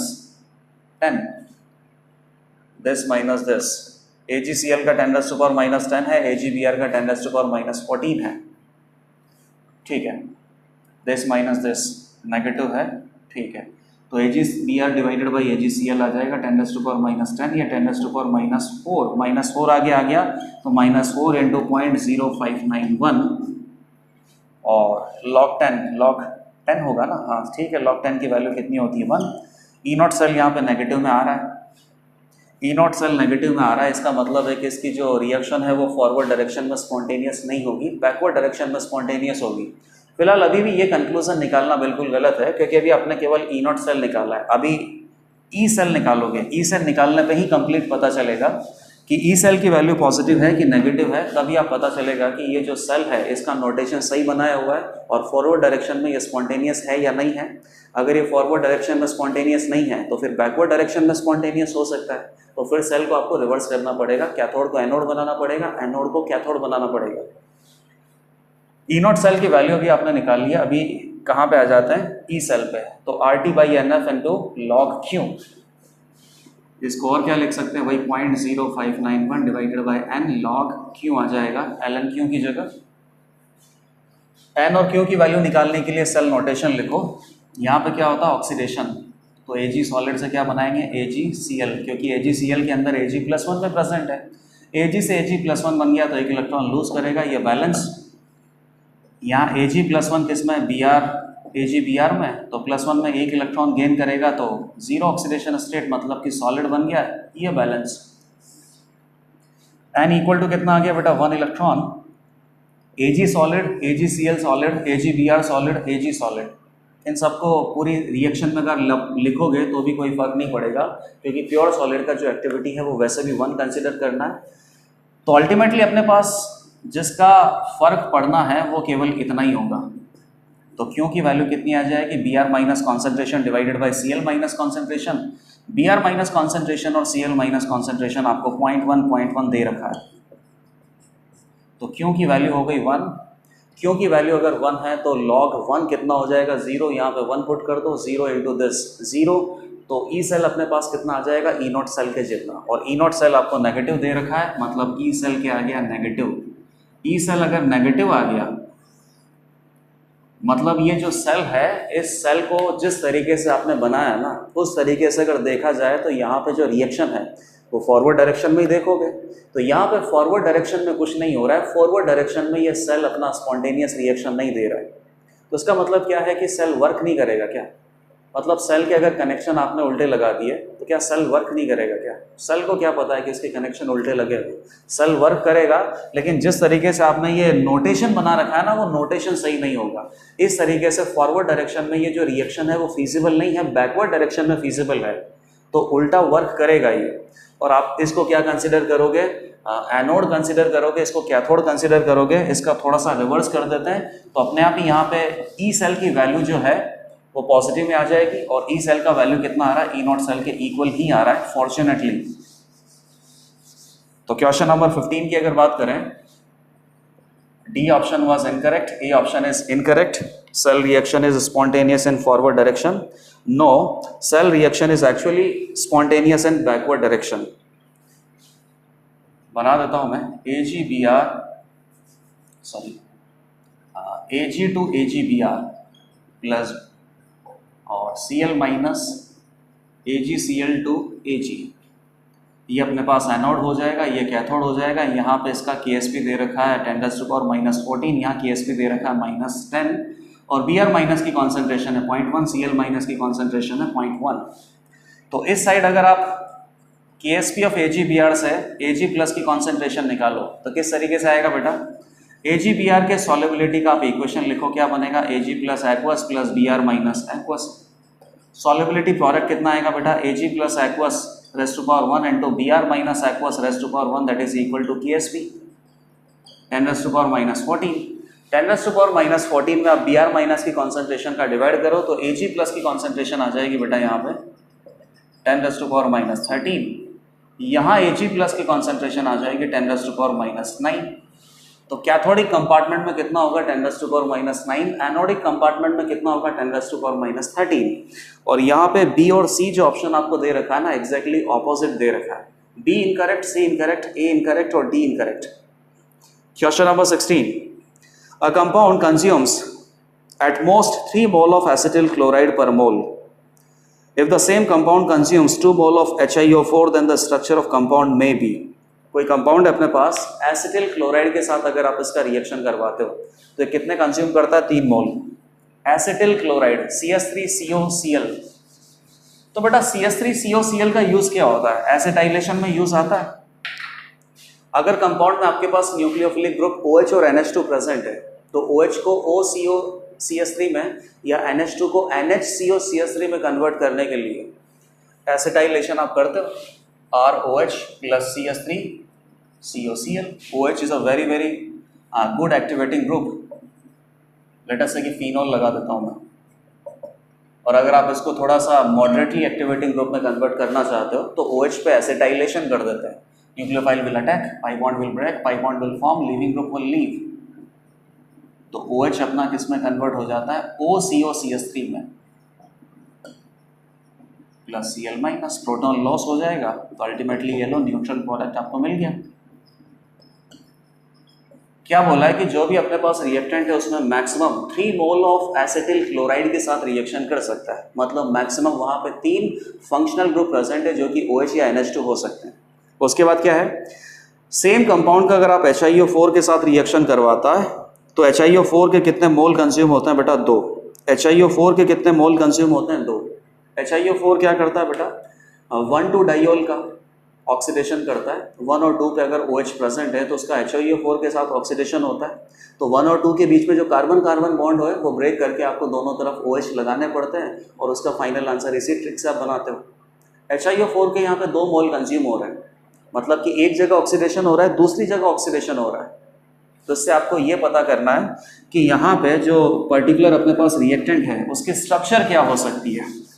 स्ट्रक्चर बनाने के लिए 2 कंडीशन आपको फॉलो करना है, दोनों कंडीशन दे रखा है। तो क्वेश्चन नंबर 16 में ए दिया हुआ है कुछ ऐसा, बी दिया हुआ है, यहाँ पे OH है, लेट अस से कि यहाँ पे भी OH और यहाँ पे NH2, C आपको दे रखा है OH OH OH और D दे रखा है, यहाँ पे क्या है OH है, OH OH NH2। तो D तो आप वैसे ही हटा दो क्योंकि इसमें 4 न्यूक्लियोफिलिक ग्रुप प्रेजेंट है, तो 4 टाइम्स एसिटाइलेशन हो सकता है, तो 4 मोल ऑफ एसिटिल क्लोराइड की जरूरत होगी, जबकि अपने पास केवल 3 मोल के साथ रिएक्शन करना है। तो अब ABC बचा। अब HiO4 के साथ ऑक्सीडेशन करवाना, तो HiO4 के कितने मोल यूटिलाइज हो रहे हैं? 2, मतलब कि HiO4 2 बार ऑक्सीडेशन करता है। HiO4 किसका ऑक्सीडेशन करता है? विसिनल 1,2 डाइऑल का। 1 और 2 पे आपके पास ग्रुप लगे होने चाहिए, ग्रुप क्या हो सकते हैं? OH हो सकते हैं, OH, NH2 हो सकता है, NHR हो सकता है, C डबल बॉन्ड O हो सकता है।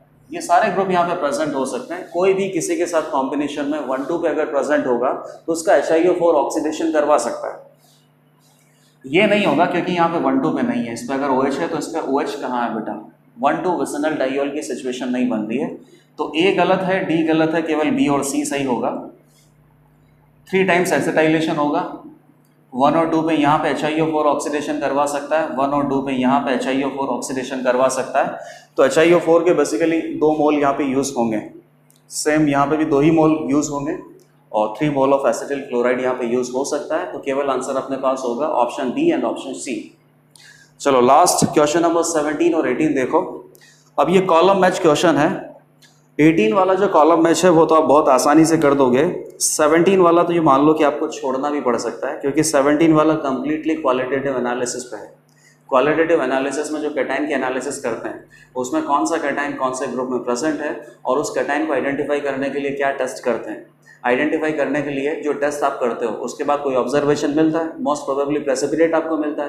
प्रेसिपिटेट का क्या कलर होगा, ये सारी इंफॉर्मेशन अगर पता है तो ही क्वेश्चन नंबर 17 कर सकते हैं।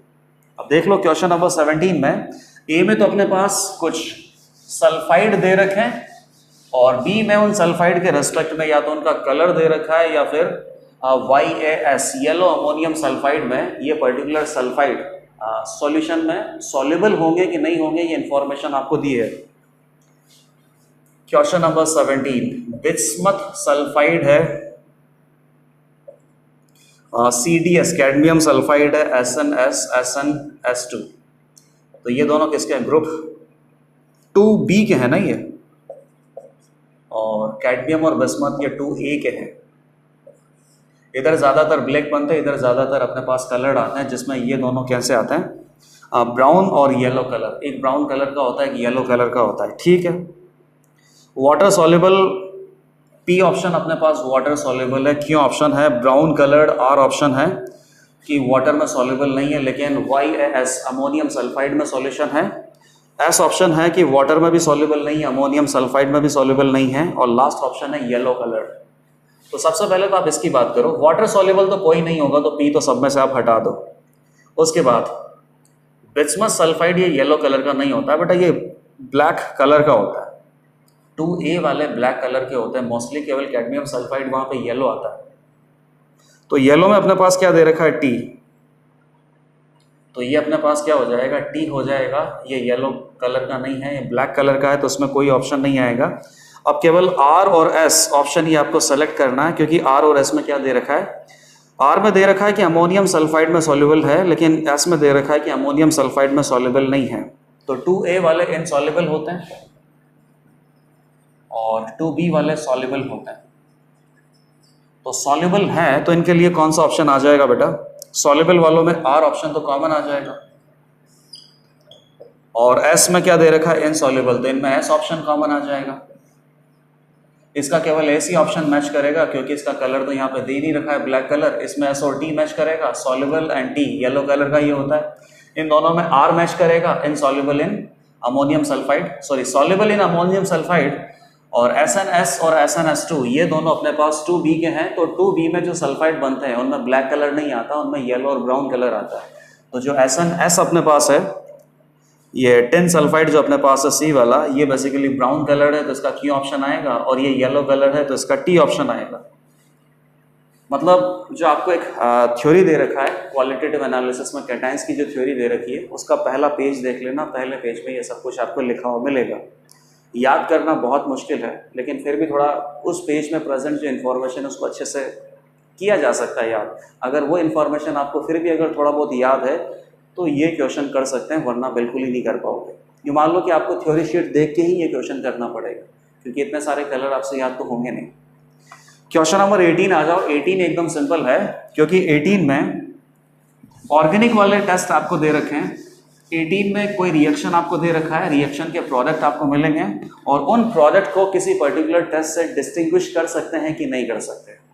और टेस्ट आपको क्या दे रखा है? फेलिंग्स टेस्ट, टॉलेंस टेस्ट, शिफ्ट टेस्ट, बेनेडिक्ट टेस्ट। तो ये चारों टेस्ट तो अपने पास किसके होते हैं? एल्डिहाइड इनको देते हैं, कीटोन नहीं देते हैं। और एक आयोडोफॉर्म टेस्ट है, आयोडोफॉर्म टेस्ट एल्डिहाइड और कीटोन दोनों दे सकता है, बस शर्त क्या है कि सी डबल बॉन्डों के साइड में CH3 प्रेजेंट होना चाहिए। तो पांचों टेस्ट एकदम सिंपल है और इनके बारे में आप बहुत इजीली बता भी सकते हो। क्वेश्चन नंबर 18, ओजोनोलिसिस आपको करवाना है। ओजोनोलिसिस के जो प्रोडक्ट है आपको उसको सेपरेट करना है। रिडक्टिव ओजोनोलिसिस करोगे तो यहाँ पे क्या बन गया? कीटोन, यहाँ बन गया एल्डिहाइड।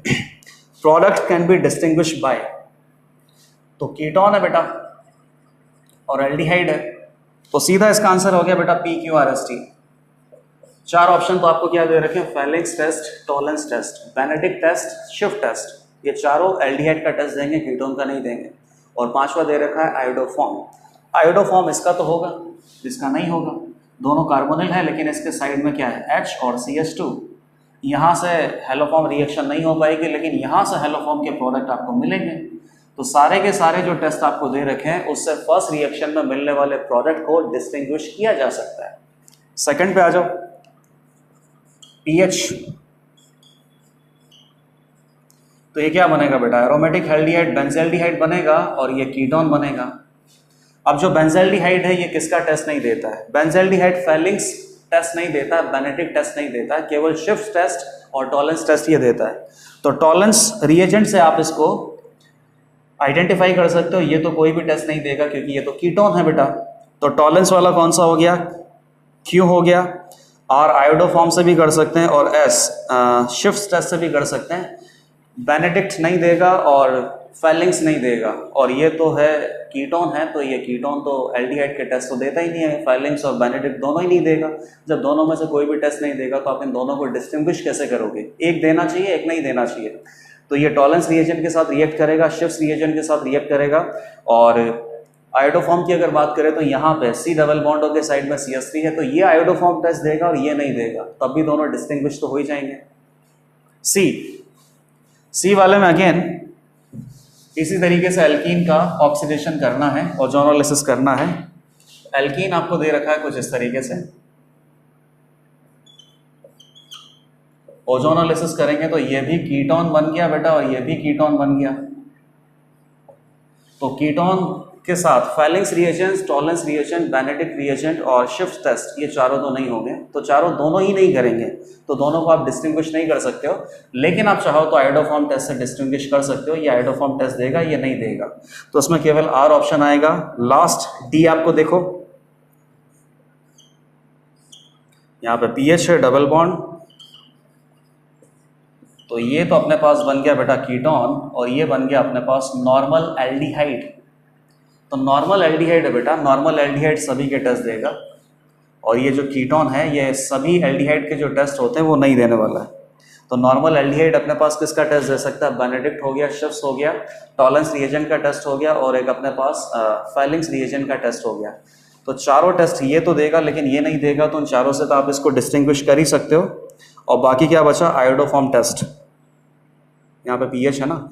आयोडोफॉर्म टेस्ट ये भी नहीं देगा और ये भी नहीं देगा, क्योंकि सी डबल बॉन्डों के साइड में CH3 नहीं है, सी डबल बॉन्डों के साइड में CH3 नहीं है।